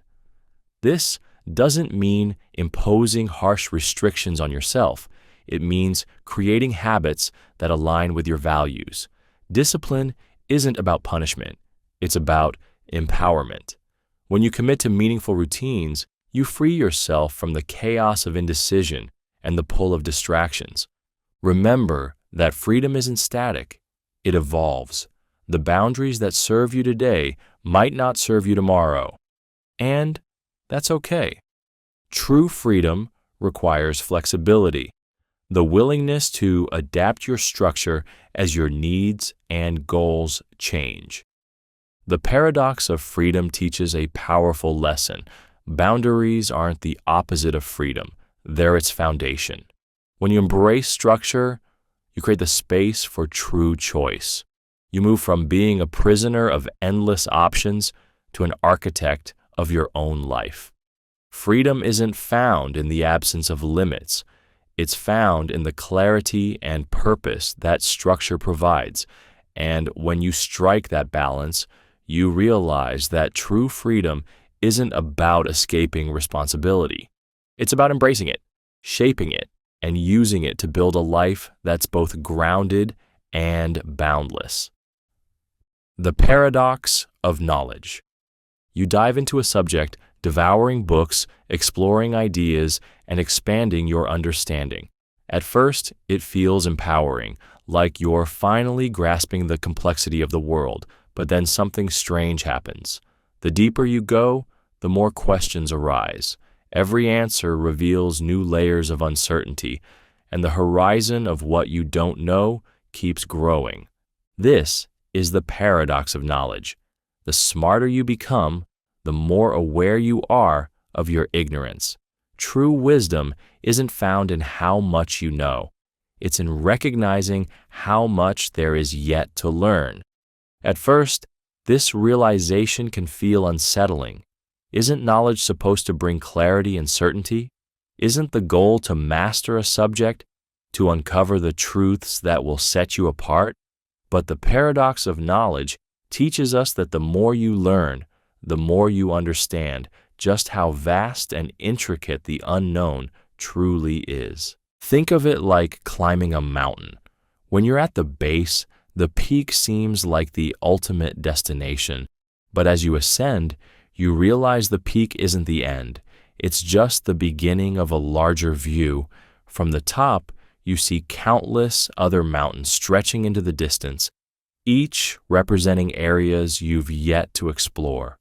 The climb doesn't diminish your knowledge. It deepens your humility. This paradox is rooted in something called the Dunning-Kruger effect, a cognitive bias where people with limited knowledge overestimate their understanding, while those with greater expertise tend to underestimate it. In other words, the more you know, the more you see the gaps in your understanding. It's not that you're less knowledgeable, it's that your perspective has expanded. The paradox of knowledge also reveals something profound about human curiosity. The pursuit of knowledge isn't about reaching an endpoint, it's about embracing the journey. Each discovery leads to new questions, new challenges, and new mysteries. Far from being a source of frustration, this endless exploration is what makes learning so fulfilling. But there's a deeper wisdom in this paradox. Knowledge alone is not enough. It's not just about accumulating facts or mastering concepts. It's about understanding your limitations, questioning your assumptions, and staying open to new perspectives. True intelligence isn't in claiming certainty.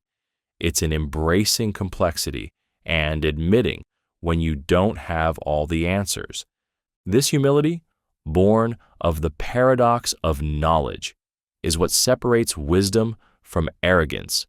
The wisest people are not those who proclaim their expertise, but those who approach the world with curiosity, openness, and the willingness to be wrong.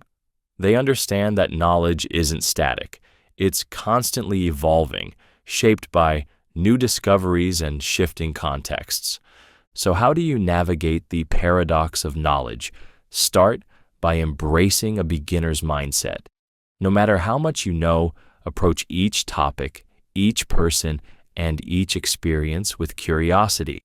Ask questions, even when you think you already know the answers. Next, resist the urge to cling to certainty. The world is full of nuance, and true understanding often requires sitting with ambiguity. It's okay not to have all the answers. It's a sign that you're still learning. Share what you know with humility. The paradox of knowledge reminds us that teaching and learning go hand in hand. By sharing your insights, you not only help others, you also deepen your own understanding. The paradox of knowledge teaches us that wisdom isn't about mastering the world. It's about understanding your place within it. It's the quiet realization that no matter how much you learn, there will always be more to discover. And instead of seeing this as a limitation, you begin to see it as a gift, a reminder that the journey of learning is infinite, and that every step forward brings new horizons to explore. In the end, the paradox of knowledge isn't a source of frustration. It's a call to curiosity. It's an invitation to keep climbing, keep questioning, and keep marveling at the boundless mystery of the world. Because the more you know, the more beautiful the unknown becomes. The paradox of peace. You tell yourself, I just want to keep the peace.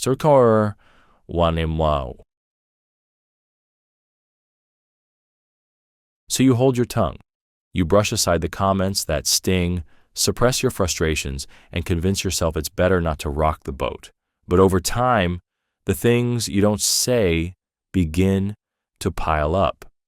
Each unresolved issue weighs heavier, turning unspoken words into silent resentment. The harder you try to avoid conflict, the more it seems to grow beneath the surface, threatening to erupt. This is the paradox of peace.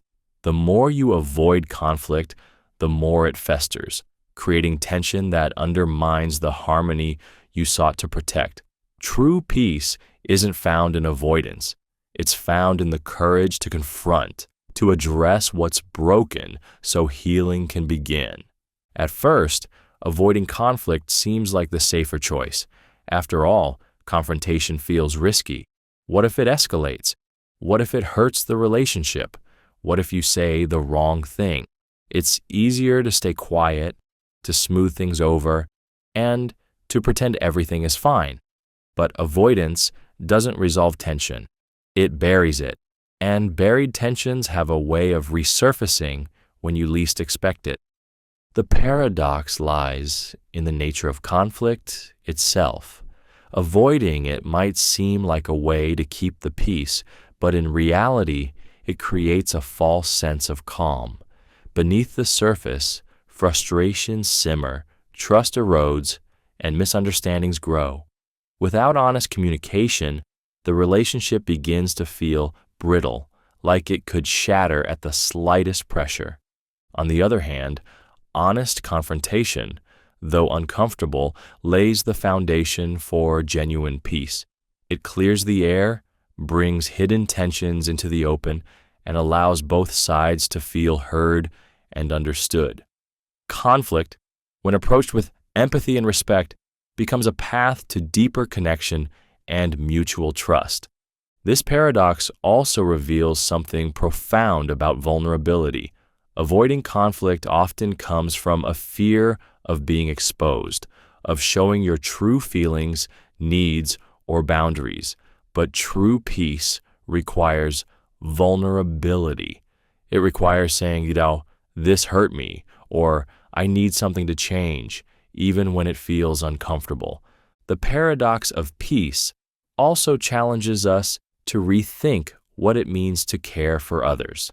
Avoiding conflict might seem like an act of kindness, a way to spare someone's feelings, but in reality, it often denies them the opportunity to grow or to understand how their actions affect you.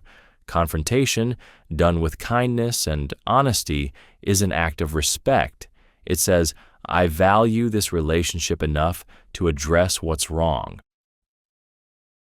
But here's the key.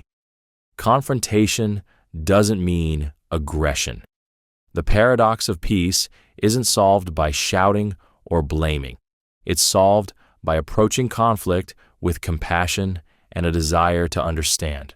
When you confront with empathy, you turn conflict into a conversation, not a battle. So how do you embrace the paradox of peace? Start by recognizing that conflict isn't the enemy. Avoiding it might feel safe in the moment, but it often leads to deeper pain later. Instead, see conflict as an opportunity, a chance to strengthen the relationship and clear the air. Next, approach confrontation with clarity and kindness. Take time to understand your feelings and what you want to express.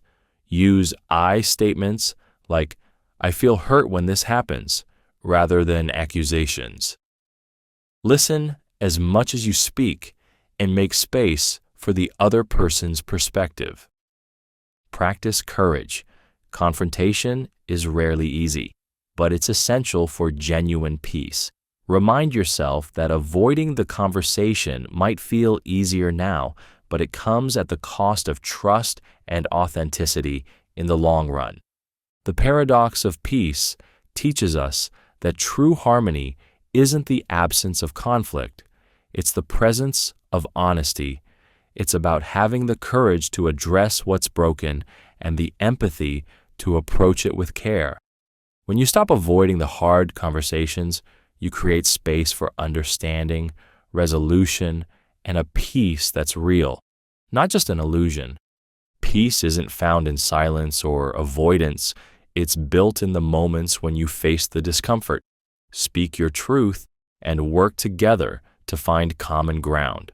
And in those moments, you realize that true peace doesn't come from avoiding conflict. It comes from the courage to confront it with love. The paradox of self-improvement. You set out to better yourself, reading books, setting goals, building new habits.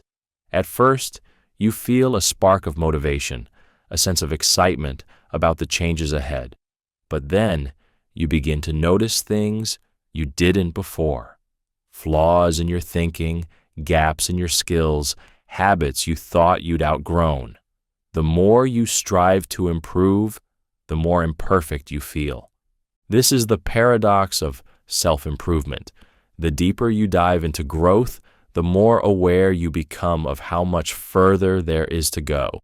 Instead of feeling like progress, it can feel like you're slipping backward, uncovering flaws you didn't know existed.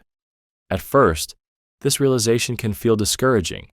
Isn't self-improvement supposed to make you feel stronger, more confident, and more capable? It does, but only after you pass through the messy middle. Growth requires facing the uncomfortable truth that you're not where you want to be yet.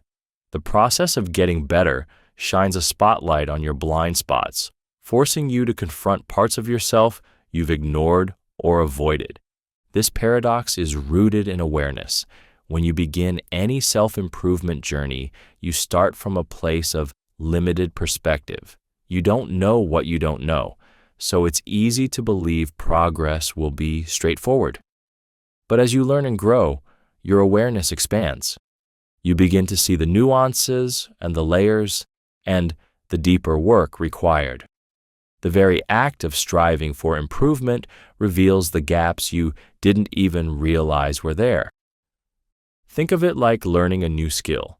At first, you're blissfully unaware of your mistakes, but as you practice, you start to notice all the ways you fall short, the flaws in your technique, the inconsistencies in your execution. This awareness can feel like regression, but it's actually progress. You're not getting worse, you're seeing more clearly. The paradox of self-improvement also reveals something profound about growth. It's not linear. It's a cycle of breakthroughs and setbacks, leaps forward and moments of doubt. Just when you think you've mastered something, life presents a new challenge that tests what you've learned. But these setbacks aren't failures. They're opportunities to deepen your understanding and solidify your growth. Ironically, the more flaws you uncover, the more proof there is that you're growing. Self-improvement isn't about reaching a place where you have no flaws. It's about developing the courage to face them. It's about recognizing that imperfection is not a sign of failure, it's a sign of humanity. But the paradox of self-improvement also carries a warning. The pursuit of growth can easily turn into self-criticism. When you focus too much on fixing your flaws, you risk losing sight of your strengths. You start to see yourself as a problem to solve rather than a person to nurture. So, how do you navigate this paradox? Start by embracing self-compassion. Growth isn't about beating yourself up for where you fall short. It's about celebrating your willingness to try. Be patient with yourself and remember that improvement takes time. Next, shift your focus from perfection to progress. Instead of asking, "Why am I still struggling with this?" ask, "What small step can I take today?" Celebrate the tiny victories, even if they seem insignificant. Each step forward, no matter how small, is a testament to your commitment to growth. Learn to see setbacks as part of the process. Growth often feels like moving backward before you leap forward. The moments of doubt, frustration, and discomfort aren't signs you're failing. They're signs you're on the verge of a breakthrough. The paradox of self-improvement teaches a powerful lesson. Growth isn't about reaching an endpoint. It's about the journey, the effort, and the willingness to face yourself with honesty and grace. The more you embrace the process, the more you realize that self-improvement isn't about fixing who you are. It's about uncovering the best version of yourself that's been there all along. True growth isn't about perfection. It's about progress, resilience, and the courage to keep going, even when the path feels uncertain. And as you continue to grow, you'll come to understand that the flaws you uncover aren't obstacles. They're the very foundation of the person you're becoming. The paradox of confidence. You stand at the edge of something new, a challenge, a goal, an opportunity, but hesitation roots you in place. I'm not ready, you think. I need more time, more skills, more preparation. The confidence you're waiting for feels just out of reach, like it's something you have to earn before you can begin. But this is the paradox of confidence. It doesn't come first. It comes after. Confidence isn't something you have before you take the leap. It's something you build by leaping. At first, this feels completely backward. Isn't confidence the thing that gives you the courage to act? Isn't it the foundation you need to stand on before you step into the unknown? It sounds logical, but in reality, waiting for confidence is what keeps you stuck. Confidence doesn't come from avoiding fear. It comes from facing it. Think about the first time you tried something new. Maybe it was learning to swim, giving a speech, or starting a project you'd never done before. You probably didn't feel confident at the start. You might have stumbled, doubted yourself, or even failed. But as you kept going, something shifted. With each attempt, your movements became more certain, your words flowed more easily, and your fear began to fade. Confidence wasn't a prerequisite. It was a result. This paradox is rooted in action. Confidence isn't built through thinking about what you could do. It's built through doing it, messy and imperfect as it may be.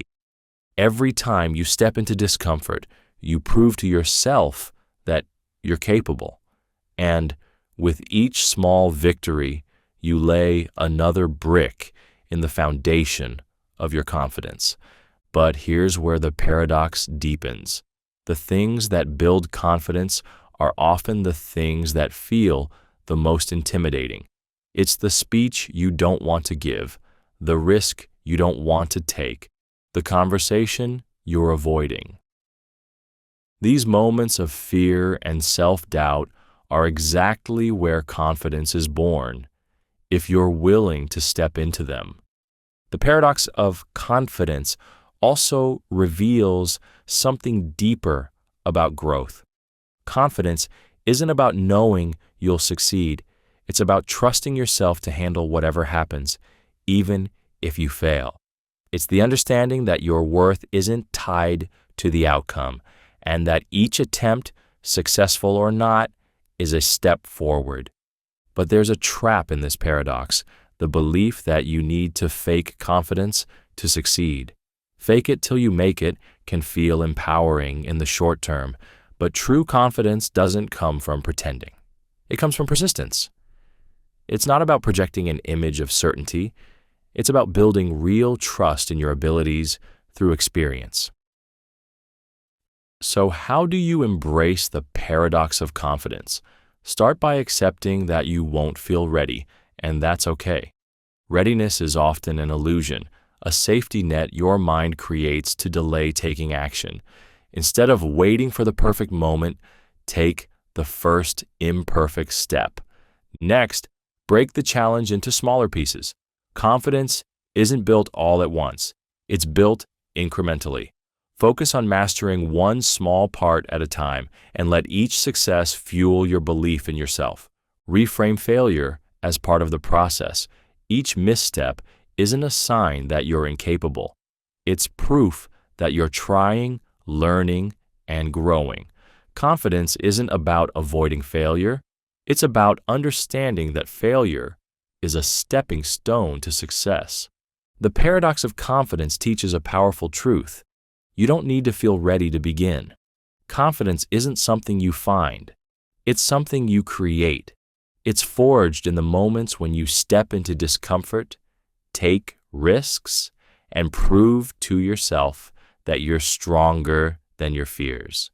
And the beauty of this paradox, once you take the leap, you realize that confidence isn't about never doubting yourself. It's about taking action despite the doubt. With each step forward, you discover that the courage you were waiting for was within you all along, waiting to be unlocked by the leap you were brave enough to take. The paradox of forgiveness. You've been hurt, betrayed, insulted, or let down by someone you trusted. The pain feels sharp, and holding on to that anger feels like the only way to protect yourself. I'll never forgive them, you think, as if keeping the grudge alive will somehow shield you from further harm. But as time passes, the wound doesn't heal. It festers. The more you cling to your resentment, the heavier it feels until you realize the person you're punishing most is yourself. This is the paradox of forgiveness. Refusing to forgive feels like strength, like guarding yourself against vulnerability. But in truth, it's forgiveness, not resentment, that sets you free. At first, forgiveness can feel impossible. It might seem like letting the other person off the hook, like saying their actions didn't matter or that their harm was justified. But forgiveness isn't about excusing or forgetting what happened. It's about releasing the power that anger and bitterness hold over you. It's about choosing peace over pain. The paradox lies in the way resentment works. Holding a grudge feels like control. It gives you a sense of power in the face of someone else's wrongdoing. But resentment doesn't punish them. It punishes you.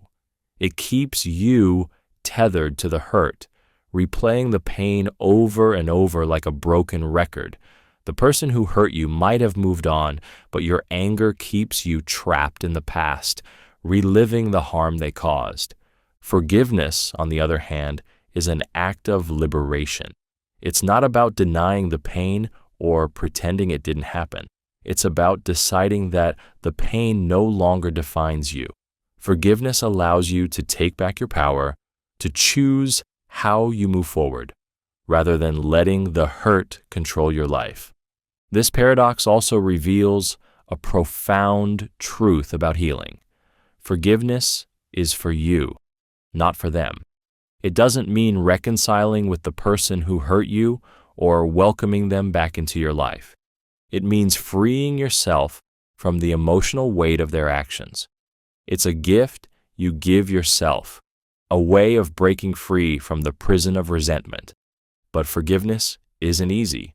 It requires vulnerability, the courage to face your pain and let go of the anger you've been carrying. It requires empathy, the willingness to see the other person as flawed, human, and capable of change. And it requires time. Healing doesn't happen overnight, and forgiveness is often a process, not a single moment. So how do you embrace the paradox of forgiveness? Start by acknowledging your pain. Forgiveness doesn't mean ignoring what happened or pretending it didn't hurt. Honor your feelings, but don't let them control you. Recognize that holding onto anger might feel justified, but it's not serving you. It's keeping you stuck. Next, reframe forgiveness as an act of strength, not weakness. It takes courage to let go of resentment, to release the grip of anger, and choose peace instead. Forgiveness doesn't erase the past, but it allows you to reclaim your future. Focus on what forgiveness gives you: freedom. By letting go of the grudge, you create space for joy, connection, and healing. You're no longer defined by the hurt someone else caused. You're defined by your resilience, your ability to rise above it. The paradox of forgiveness teaches a powerful lesson. Letting go isn't losing, it's gaining. It's gaining peace, clarity, and the freedom to move forward unburdened. When you forgive, you're not condoning the harm. You're choosing to break free from it. In the end, forgiveness is less about the person who hurt you and more about the person you're becoming. It's a declaration that your life will not be ruled by pain, that you have the power to heal and grow. Forgiveness doesn't change the past, but it transforms your relationship with it. And in that transformation, you find the freedom to truly live again. The paradox of desire. You fix your mind on what you want, a goal, a dream, or a person, and pour your energy into making it happen. You strategize, obsess, and push with everything you have, convinced that relentless effort is the only way to get there. But instead of drawing it closer, your desire seems to slip further away. The harder you chase it, the more unattainable it feels. This is the paradox of desire. The moment you stop obsessing over what you want, it often comes to you. Desire works like a magnet, but only when you release the need to control it. At first, this seems completely illogical. Isn't effort the key to achievement? Isn't focus essential to success? Effort and focus matter, but the paradox of desire lies in the energy you bring to the pursuit. Obsession creates tension, an energy of lack and desperation. It says, I can't be happy until I have this, which often repels what you're chasing. Imagine holding sand in your hand. The tighter you squeeze, the more the grains slip through your fingers. Desire works the same way. The more you cling to it, the more elusive it becomes. But when you loosen your grip, when you trust that what's meant for you will come in its own time, you create the space for it to flow naturally into your life. This paradox is rooted in the nature of control. When you obsess over a desire, you're not just focusing on the goal, you're also clinging to a specific outcome. You're trying to force life to unfold on your terms, which often leads to frustration and resistance. Releasing control doesn't mean giving up. It means shifting your energy from neediness to trust. Ironically, letting go often aligns you more closely with what you want. When you release the need to control the outcome, you free yourself to focus on the present moment. You stop worrying about how or when your desire will manifest, and instead, you channel your energy into the actions and mindset that bring fulfillment now. This shift in focus often draws your desire closer, not because you've forced it, but because you've created the conditions for it to arrive. But the paradox of desire isn't just about manifesting what you want. It's also about discovering what truly matters.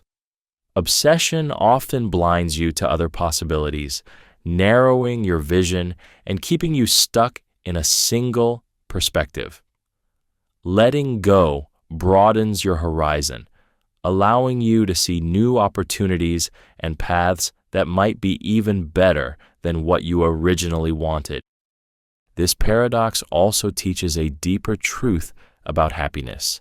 When you pin your joy on achieving a specific desire, you place your contentment in the future, making it conditional.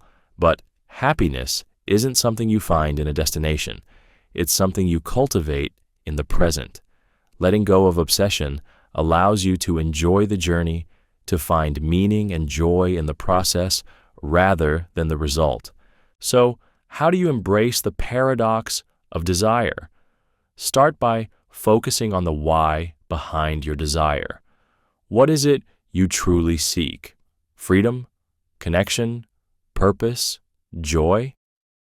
Shift your energy toward cultivating those feelings now, rather than waiting for your desire to fulfill them.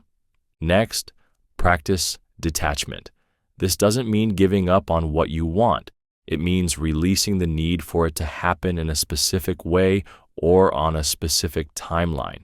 Trust that what's meant for you will come, and focus on aligning yourself with the actions and mindset that support your goals. Stay present. Desire often pulls your attention into the future, creating anxiety and restlessness. Bring your focus back to the moment, to the small, meaningful steps you can take today. The more you immerse yourself in the present, the more magnetic you become to the things you truly want. The paradox of desire teaches us that fulfillment isn't about chasing, it's about attracting. It's about releasing the need to control and trusting the flow of life. When you let go of obsession, you align yourself with the energy of abundance, creating space for your desires to come to you, not through force, but through grace. In the end, the things you want most often find you not when you cling to them, but when you let them go. Desire works best when it's accompanied by trust, patience, and the willingness to let life surprise you. And when it does, you'll realize that letting go was the very act that brought everything closer. The paradox of mistakes. You hesitate, double-checking every step, replaying worst-case scenarios in your mind. The fear of getting it wrong grips you tightly. What if I mess this up? What if I fail? You think. But as you tiptoe forward, consumed by the fear of making a mistake, you fumble. Your caution becomes your downfall. This is the paradox of mistakes. The more afraid you are of making them, the more likely you are to make them. Fear of failure doesn't protect you. It clouds your judgment, paralyzes your actions, and often leads to the very errors you were trying to avoid. At first, the logic of avoiding mistakes seems sound. Who wants to fail? Who wouldn't want to prevent the embarrassment, frustration, or consequences that come with errors? But fear warps your thinking. It makes you overanalyze, second-guess, and hesitate at crucial moments. Instead of acting with clarity and confidence, you become tangled in doubt, which leads to missteps you wouldn't have made if you'd simply trusted yourself. Imagine walking on a tightrope. If you focus solely on not falling, your movements become stiff and unnatural. You overcorrect, wobble, and eventually lose your balance. But if you focus on the act of walking, placing one foot in front of the other with trust in your ability, you find your rhythm. The same principle applies to mistakes. When your fear dominates, it pulls you out of the present, making failure more likely. The paradox of mistakes also reveals something deeper about learning and growth. Mistakes aren't the enemy, they're the process. Every error contains a lesson, a chance to understand what went wrong and how to do better next time. But when you're paralyzed by the fear of failing, you miss these opportunities. You play it safe, avoid risks, and limit your potential for growth. Ironically, the people who achieve the most are often the ones who embrace mistakes. They understand that errors are stepping stones, not roadblocks. Instead of fearing failure, they see it as feedback, information that guides them closer to success. But fear of mistakes doesn't just affect your performance, it affects your creativity and decision-making. When you're afraid to fail, you shrink your options, sticking to what feels safe and familiar. You avoid bold ideas, unconventional approaches, and risks that might lead to breakthrough moments. The fear of mistakes doesn't just hold you back, it stifles the spark that makes your work unique. So how do you overcome the paradox of mistakes? Start by shifting your perspective. Instead of seeing mistakes as failures, see them as experiments. Every action becomes an opportunity to learn, refine, and grow. Mistakes aren't the end. They're part of the journey. Next, practice self-compassion. Fear of mistakes often comes from harsh self-criticism, the belief that failure means you're not good enough. Remind yourself that making mistakes doesn't define your worth. It's a natural part of being human, and every misstep is a chance to build resilience and wisdom. Take action. Even when you're uncertain, fear thrives in hesitation, feeding on your doubts. But when you move forward, imperfectly, boldly, you disrupt the cycle of fear. You remind yourself that you're capable, that mistakes are survivable, and that progress matters more than perfection. The paradox of mistakes teaches a powerful truth. The fear of failing is often more damaging than failure itself. Mistakes are inevitable, but their impact depends on how you respond. When you embrace them as tools for growth, you transform failure into a source of strength. In the end, it's not about avoiding mistakes. It's about learning to navigate them with grace. Each misstep isn't a sign of weakness. It's a testament to your courage, your willingness to try, and your commitment to keep going. And as you embrace the messy, imperfect process of growth, you'll find that mistakes aren't something to fear. They're something to celebrate. They're proof that you're learning, evolving, and daring to live fully. The paradox of effort. You find yourself trying to impress, choosing your words carefully, adjusting your tone, even laughing at things that aren't funny. You want to be liked, to fit in, to make a good impression. But the harder you try, the more it feels like something is off. Conversations feel strained, connections feel shallow, and instead of drawing people closer, you sense them pulling away. This is the paradox of effort. The harder you try to be liked, the less likable you appear. True connection doesn't come from effort. It comes from authenticity. At first, the logic seems simple.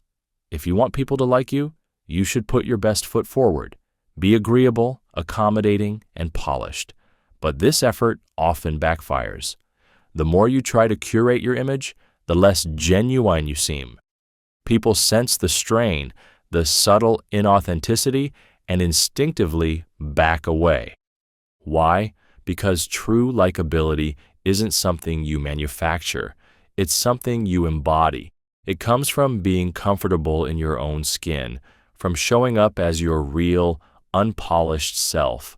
When you're authentic, you exude confidence and ease, qualities that naturally attract others. When you're trying too hard, you project insecurity, which creates distance instead of connection. The paradox of effort also speaks to something deeper, the need for validation. When you're trying to be liked, what you're often seeking isn't connection. It's approval. You're hoping others will affirm your worth, but in doing so, you place your self-esteem in their hands.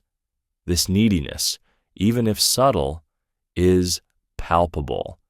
It creates a dynamic where your worth feels contingent on their reaction, which can make interactions feel unbalanced and forced. On the other hand, when you let go of the need to be liked, you free yourself to simply be.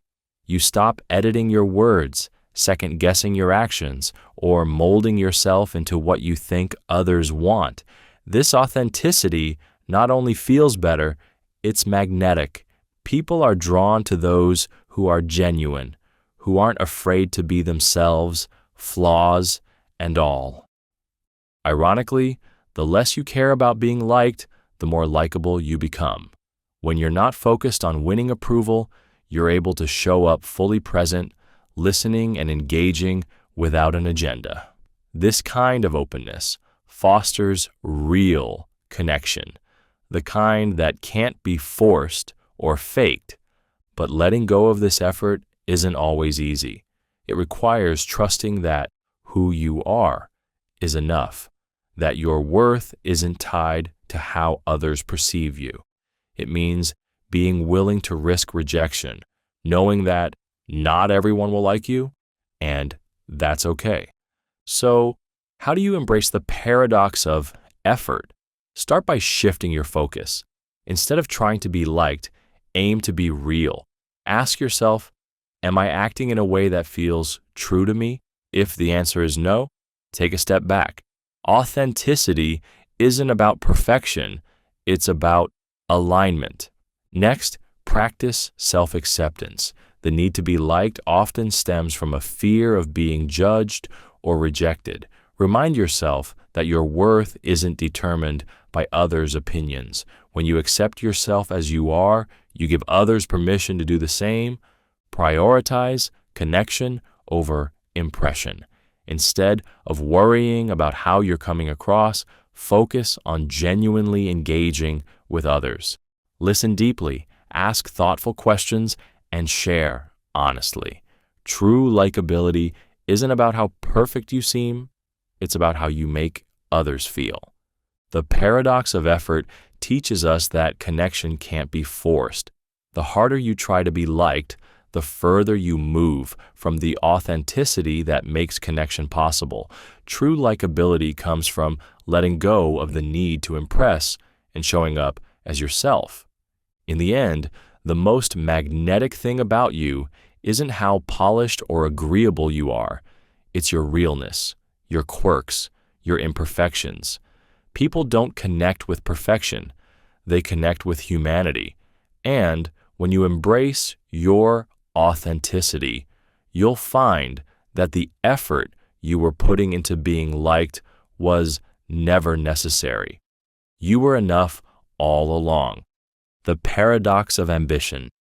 You set your sights on the next goal, fueled by the promise of fulfillment waiting at the top. You push harder, sacrificing sleep, leisure, and even moments with loved ones. The climb consumes you, but you tell yourself it's worth it, because once you get there, you'll finally be able to rest. But as you reach each new height, the rest you crave seems further away, and the treadmill of ambition speeds up, not slows down. This is the paradox of ambition. The higher you climb, the more you crave rest. Yet, stepping off the treadmill feels like failure. At first, ambition feels like the ultimate driver of success. It gives you direction, purpose, and the motivation to push through challenges. But the darker side of ambition is the endless hunger it creates. Each accomplishment brings a fleeting sense of satisfaction, followed by the pressure to achieve more. The summit you once dreamed of becomes just another step, and the peace you thought you'd find is buried under new expectations. The paradox lies in the way ambition reframes success. When you're driven by ambition, rest feels indulgent, even dangerous. There's always another level to reach, another milestone to hit, and slowing down feels like falling behind. The very thing that propels you forward becomes the thing that traps you in a cycle of exhaustion. But ambition also carries a deeper truth. It's often rooted in a longing for validation. The pursuit of success isn't just about the goal. It's about proving something to yourself or to others. This need for external affirmation keeps you climbing, even when your mind and body are begging for rest. And yet, the paradox of ambition isn't about abandoning your drive. It's about rethinking it. True fulfillment doesn't come from endlessly climbing. It comes from aligning your ambition with your values. When your goals are driven by meaning rather than comparison or fear, ambition becomes a tool for growth rather than a treadmill of exhaustion. Ironically, the rest you crave is most accessible when you allow yourself to step off the treadmill. Taking a pause, even temporarily, doesn't erase your accomplishments or diminish your worth. It gives you the space to reflect, recharge, and realign. It reminds you that ambition is a journey, not a race. But stepping off the treadmill feels risky, doesn't it? It feels like falling behind or admitting defeat. The paradox of ambition challenges you to redefine what success means. Is it about climbing higher, or is it about creating a life that feels meaningful and sustainable? So, how do you navigate this paradox? Start by acknowledging your need for rest. Ambition doesn't have to be relentless to be meaningful. Build intentional pauses into your journey, moments to reflect on what you've achieved and to recharge for what lies ahead. Next, reconnect with your why. Ambition without purpose is hollow. Ask yourself, why am I climbing? What truly matters to me? When your goals align with your values, the climb feels less like a treadmill and more like a path worth walking. Let go of the fear of stepping back. Rest isn't failure. It's a necessary part of growth. Even the most ambitious people need time to reflect and recalibrate. Pausing doesn't mean you're giving up.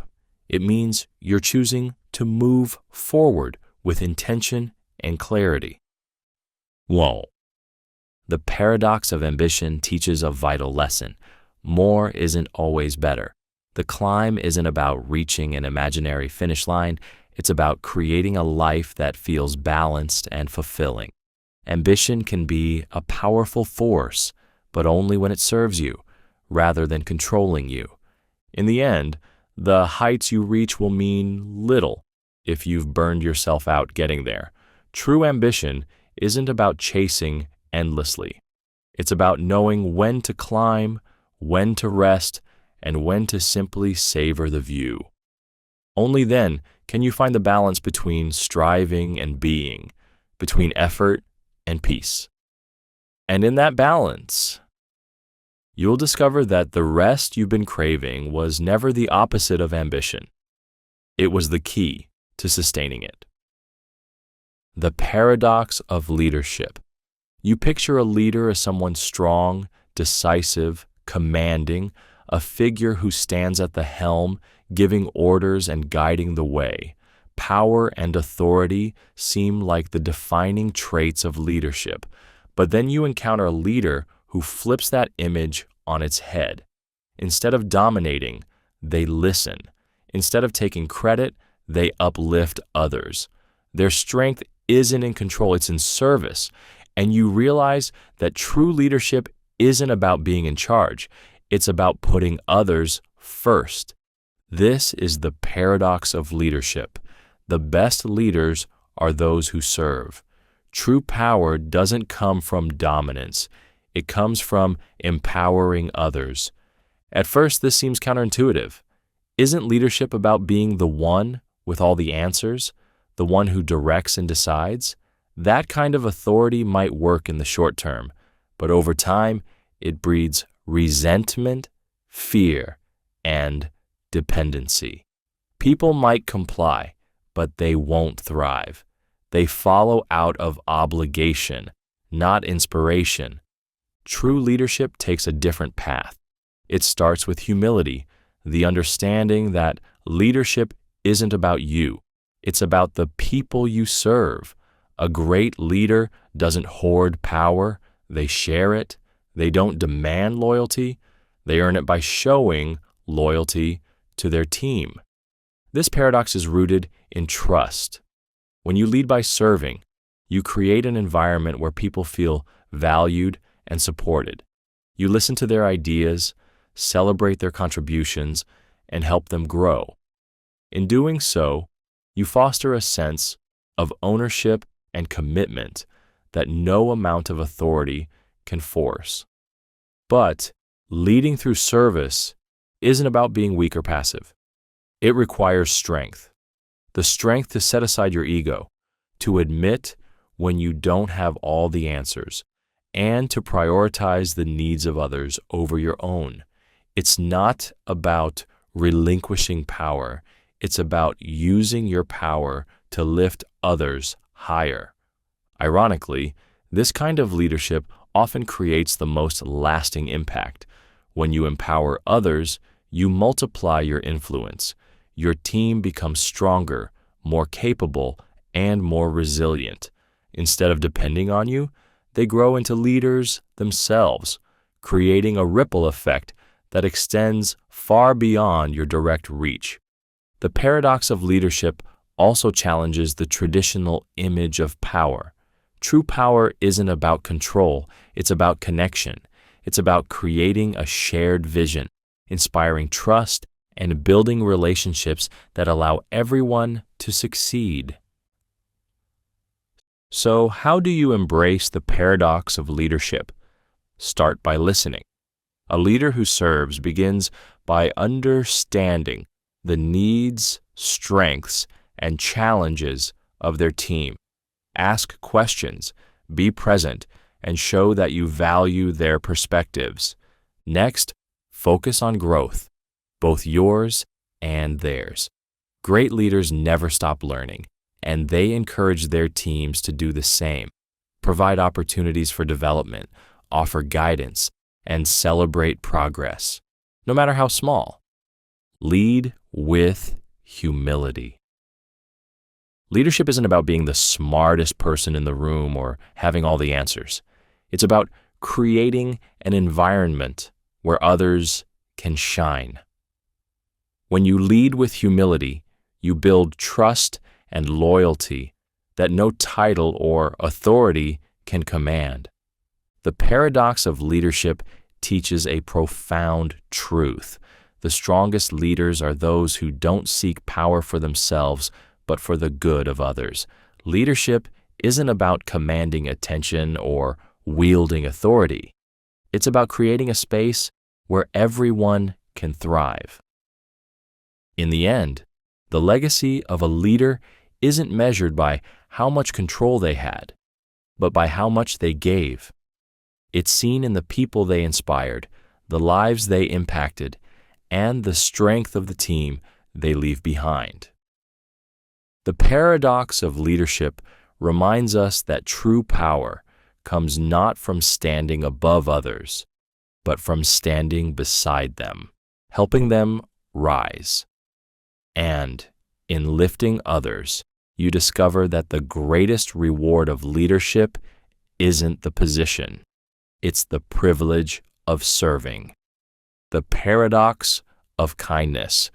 You hold the door open, offer a smile, or lend a hand, and something unexpected happens. You feel a little lighter, a little warmer inside.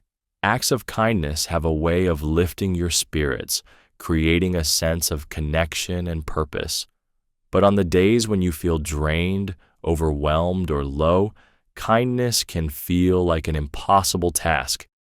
You think, I'll be kind when I'm in a better mood, not realizing that kindness is the very thing that could lift you out of that place. This is the paradox of kindness.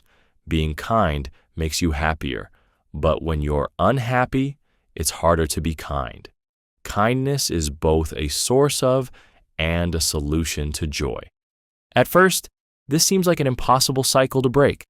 How can you be kind when you feel depleted, when the world feels heavy, and you can barely muster the energy for yourself? Kindness in those moments feels like giving away what little you have left. But here's the truth. Kindness isn't a transaction. It's a source of renewal.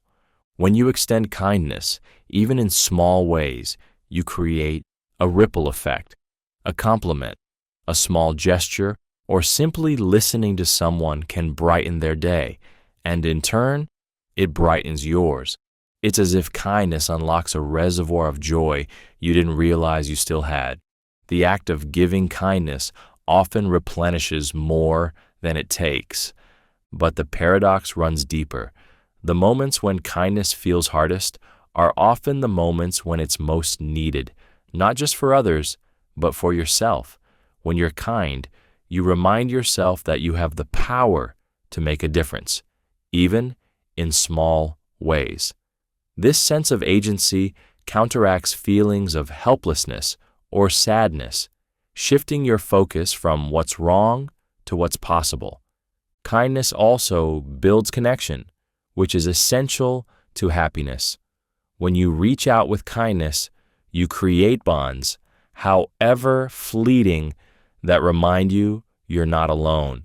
It's a reminder that your actions, no matter how small, have meaning and impact. The paradox of kindness also reveals something profound about compassion. Often, when we're unhappy, our inner voice turns critical. We become harsh with ourselves, impatient, or unforgiving. Kindness, then, isn't just about what we extend to others. It's about how we treat ourselves. Self-kindness, offering yourself grace, patience, and understanding, is one of the most powerful ways to break the cycle of unhappiness. But kindness isn't always easy. It requires effort, especially when you're running on empty. It asks you to look beyond your own struggles and extend a hand, even when it feels like you have nothing left to give. Yet, in doing so, you often find a surprising source of strength, proof that you are more resilient than you think. So, how do you embrace the paradox of kindness? Start small. Kindness doesn't have to be grand gestures or monumental acts. It can be as simple as holding the door, offering a kind word, or even smiling at a stranger.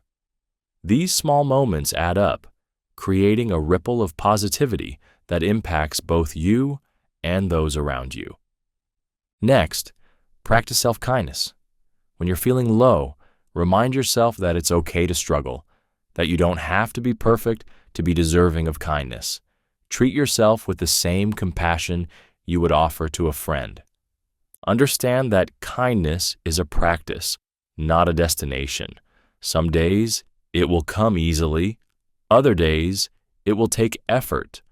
But every act of kindness, no matter how small, contributes to a cycle of joy and connection that grows over time. The paradox of kindness teaches us that happiness and kindness are deeply intertwined. Kindness isn't just a response to joy, it's a source of it, and in the moments when it feels hardest to be kind, it becomes the very bridge that can lead you back to yourself. In the end, kindness isn't about perfection or endless giving. It's about presence. It's about recognizing the power of small, meaningful acts to transform not just the lives of others, but your own. And as you lean into kindness, you'll find that the joy it creates isn't fleeting. It's the kind that lingers, grows, and sustains. The paradox of opportunity. The doors are wide open, choices abound, each one seemingly better than the last. You could pursue a new career, travel to an unfamiliar place, take on a side project, or finally chase that long-held dream. With so many paths laid out before you, you expect to feel exhilarated, empowered. But instead, you feel stuck. You hesitate, second-guessing yourself at every turn. This is the paradox of opportunity. The more options you have, the harder it becomes to choose. Abundance, instead of creating freedom, often leads to paralysis. At first, it seems counterintuitive. Isn't having more opportunities always better? Doesn't abundance mean more chances to succeed, more room for happiness, more control over your destiny? In theory, yes, but in practice, too many options overwhelm the mind. Faced with endless possibilities, you begin to question which is the right one. What if you choose poorly? What if another path would have been better? This fear of missing out, or worse, making a mistake, leaves you frozen in indecision. The paradox lies in the way the brain processes choices. When options are limited, your decision-making becomes focused. With just a few paths to consider, you weigh the pros and cons and move forward. But when the possibilities multiply, so does the mental effort required to evaluate them. Each choice feels heavier, carrying the burden of potential regret. Instead of feeling liberated by abundance, you become trapped in analysis. Ironically, constraints, the very thing abundance seems to free you from, are often the key to clarity. When you have fewer choices, you're forced to get creative. You focus on making the most of what's available, turning limitations into strengths. Boundaries sharpen your focus, giving you the freedom to fully commit to a single path without being distracted by endless alternatives. Think of it like painting on a canvas. If the canvas is too large, you might struggle to decide where to begin, overwhelmed by the sheer scope of possibility. But a smaller canvas provides structure, encouraging you to dive in and let your creativity flow within its confines. The paradox of opportunity also reveals something deeper about satisfaction. When you have fewer options, you're more likely to appreciate the one you choose. With abundance, every choice feels tinged with the shadow of what you left behind. Even if you make a great decision, the nagging thought of what if can diminish your sense of fulfillment. So how do you navigate the paradox of opportunity? Start by embracing constraints. Instead of striving for limitless options, create boundaries that help you focus. Narrow your choices to a few meaningful ones, and trust yourself to make the best decision within those limits. Next, shift your mindset from perfection to progress. The fear of making the wrong choice often stems from a desire for perfection, a belief that there's one ideal path. Let go of this illusion. Every path has its challenges and rewards, and no choice is entirely perfect. Focus on moving forward, knowing that progress matters more than precision. Practice commitment. Once you've made a decision, resist the urge to look back. Trust that the choice you made was the right one for this moment, and give it your full energy and attention. Commitment isn't about closing off future opportunities. It's about honoring the present one. The paradox of opportunity teaches a vital truth. Freedom isn't about having endless choices. It's about making the most of the ones you have. Abundance can feel like a gift, but without focus, it becomes a burden. True freedom comes not from having every door open, but from confidently walking through one and trusting it will lead you somewhere worthwhile. In the end, the opportunities that matter most aren't the ones you leave behind. They're the ones you fully embrace. And when you step away from the paralysis of abundance and into the clarity of commitment, you'll find that the path you choose has the power to become exactly what you need. Wow. You're standing in a breathtaking moment, a stunning sunset, a lively gathering of friends, or a quiet, tender exchange with someone you love. Your first instinct is to capture it, to take a photo, record a video, or share it online. You think, I'll want to remember this forever. But as you focus on framing the shot or crafting the perfect caption, something shifts. The moment slips away, and what was vibrant and alive becomes flattened into pixels on a screen. This is the paradox of presence. The more you document your life, the less you truly experience it. Living in the moment often requires leaving the camera behind. At first, documenting feels like the best way to savor life. Photos and videos seem like portals to the past, preserving memories you can revisit and share. But in your effort to freeze time, you risk missing the very thing you're trying to hold on to. The act of documenting pulls you out of the present, replacing connection with observation, experience with curation. The paradox lies in the way attention works. Presence requires immersion, letting yourself fully feel, see, and hear the moment unfolding around you. But when you're focused on documenting, your attention fractures. You're no longer fully present. Part of you is analyzing, editing, and framing. The moment becomes less about living and more about preserving. And in that shift, its essence is lost. Think of it like catching fireflies. When you're in the glow of their dance, they're magical. But the moment you capture them in a jar, they become something else. A memory to keep, perhaps, but no longer the fleeting wonder they were in the wild. This paradox also speaks to the deeper longing behind documentation. The fear of forgetting. You document because you don't want to lose the moment. But here's the irony. True memories aren't stored in photos or videos. They're imprinted through presence, through fully engaging your senses and emotions. The more present you are, the more vivid and lasting the memory becomes. But there's another layer to the paradox: the desire to share. In today's hyper-connected world, moments often feel incomplete until they're posted, liked, or commented on. Sharing can bring connection, but it can also dilute your experience, shifting your focus from the personal to the performative. The moment becomes not just about what it means to you, but about how it will be perceived by others. So, how do you navigate the paradox of presence? Start by being intentional about what you document. Not every moment needs to be captured.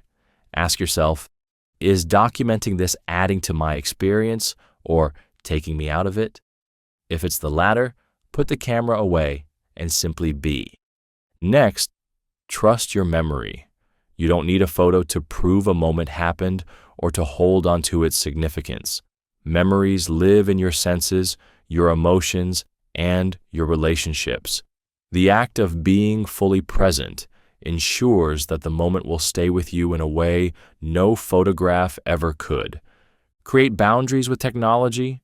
Consider having camera-free moments where you deliberately leave your phone or camera aside. Practice the art of simply witnessing, knowing that some of life's most precious moments are meant to be experienced, not captured. The paradox of presence teaches a profound truth. Life's most meaningful moments aren't found in your camera roll. They're found in the connections you make, the emotions you feel, and the way you show up fully in the here and now. In the end, documenting has its place. It allows you to revisit and share pieces of your life, but it's not a substitute for presence. The moments you treasure most won't be the ones you perfectly captured. They'll be the ones you fully lived.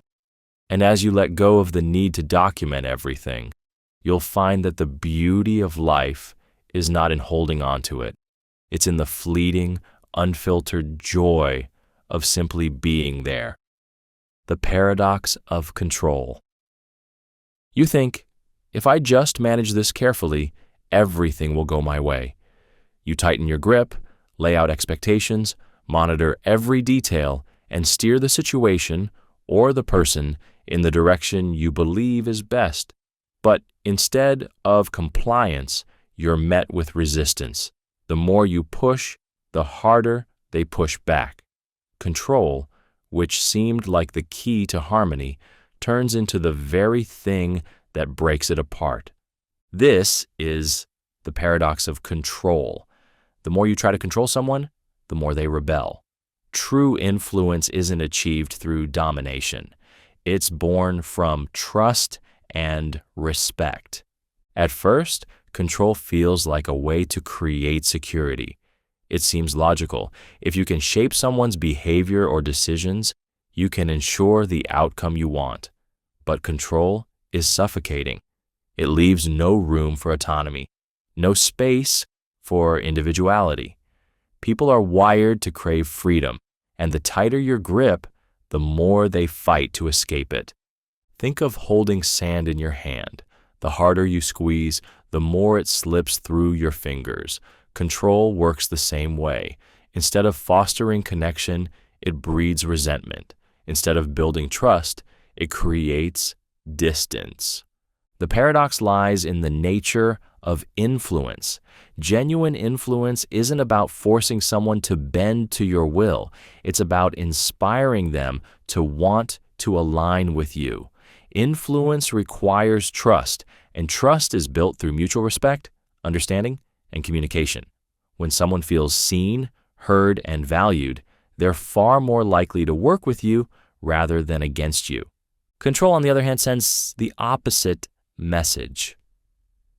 It says, I don't trust you to handle this. Or worse, you need to be fixed. This undermines the relationship, creating a power struggle that erodes connection and cooperation. But the paradox of control isn't just about others, it's about you. The more you try to control someone, the more pressure you place on yourself to maintain that control. It becomes an exhausting cycle of micromanaging, overthinking, and constant vigilance. And the harder you work to keep things under control, the more out of control you feel. Ironically, letting go of control doesn't mean losing influence. It often increases it. When you stop trying to dominate, you create space for collaboration and mutual respect. You shift from dictating to listening, from demanding to understanding. This shift builds trust, which is the foundation of true influence. So how do you navigate the paradox of control? Start by examining your motives. Are you trying to control because you care or because you're afraid of losing something? Recognizing the fear or insecurity behind your need for control can help you approach the situation more thoughtfully. Next, practice trust. Trusting someone doesn't mean ignoring their flaws or relinquishing boundaries. It means believing in their capacity to grow and make decisions. Show them you trust their judgment by giving them space to take ownership of their choices. Focus on connection over control. Instead of trying to force a specific outcome, invest in understanding their perspective, listen to their needs and concerns, and work toward solutions that respect both your values and theirs. The paradox of control teaches a powerful truth. Influence is earned, not demanded. True leadership, whether in relationships, families, or teams, comes from empowering others, not controlling them. It's about fostering trust, creating collaboration, and allowing space for growth and individuality. In the end, control is an illusion. The harder you cling to it, the more it slips away. But when you let go, when you trust, listen, and lead with respect, you discover that influence doesn't come from dominance. It comes from connection. And in that connection, you'll find a strength far greater than control, the ability to inspire, empower, and create meaningful change. The paradox of leadership. You think of a leader as someone who's supposed to have it all together, a person with answers for every question, solutions for every problem, and unshakable confidence in every decision. Isn't that what leadership is about? Certainty, strength, and control? But then you meet a leader who surprises you. They admit when they don't know something, openly share their doubts, and invite others to contribute ideas. And instead of losing respect, you find yourself trusting them more. This is the paradox of leadership. The best leaders admit they don't have all the answers. Vulnerability earns trust more than certainty ever could. At first, admitting uncertainty feels risky. Won't people see it as weakness? Won't it undermine your authority? It's natural to want to project confidence, especially when others look to you for guidance. But what people truly respect isn't a facade of perfection. It's authenticity. When a leader acknowledges their limitations, it humanizes them, creating a sense of connection and trust. The paradox lies in how vulnerability works. Admitting you don't have all the answers shows humility, a willingness to listen, and an openness to learning, all of which are essential qualities in a leader. It sends a powerful message. I don't have to know everything because I trust us to figure it out together. This trust fosters collaboration, creativity, and a stronger sense of shared purpose. Contrast this with the illusion of certainty. Leaders who pretend to have all the answers might seem confident on the surface, but their unwillingness to admit doubt can breed resentment and distance. People can sense when someone is being inauthentic, And when a leader clings to the need to appear infallible, it stifles honesty and innovation. Instead of fostering trust, it creates a culture of fear and disconnection. Ironically, the more a leader tries to appear perfect, the less credible they become. No one expects perfection. They expect effort, integrity, and a willingness to grow. The strongest leaders are those who can say, "I don't know," and follow it with, "Let's figure it out together." This paradox also reveals something profound about influence. Leadership isn't about commanding attention or asserting dominance. It's about empowering others. When a leader admits they don't have all the answers, it creates space for others to step up, share ideas, and take ownership. Vulnerability invites collaboration, and collaboration strengthens the entire group. But embracing this paradox requires courage.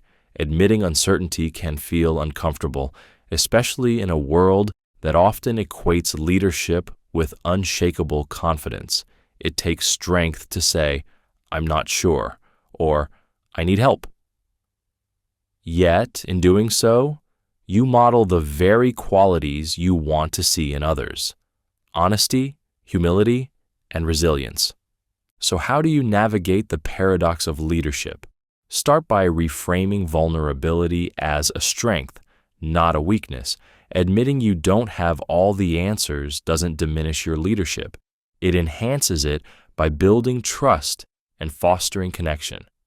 Next, cultivate a culture of collaboration. Encourage others to share their ideas, voice their concerns, and contribute their expertise. When people feel valued and heard, they're more likely to invest in the shared vision. Lead with curiosity. Instead of feeling pressure to always provide the answers, focus on asking the right questions. Curiosity opens the door to exploration, innovation, and solutions that no one person could have achieved alone. The paradox of leadership teaches us that true strength comes from humility. The best leaders aren't those who pretend to have it all figured out. They're the ones who embrace their humanity, trust their team, and lead with authenticity. In the end, leadership isn't about being perfect. It's about being real. It's about showing up, owning your imperfections, and creating a space where everyone feels empowered to contribute. And when you lean into vulnerability, you'll find that the respect, trust, and influence you earn far outweigh the fleeting comfort of certainty. Because the greatest leaders aren't those who stand above others. They're the ones who stand beside them, building something greater together. The paradox of fame. At first, fame seems like the ultimate prize, a life where everyone knows your name, strangers admire you, and your every word carries weight. You imagine the validation, the opportunities, the sense of importance that fame must bring.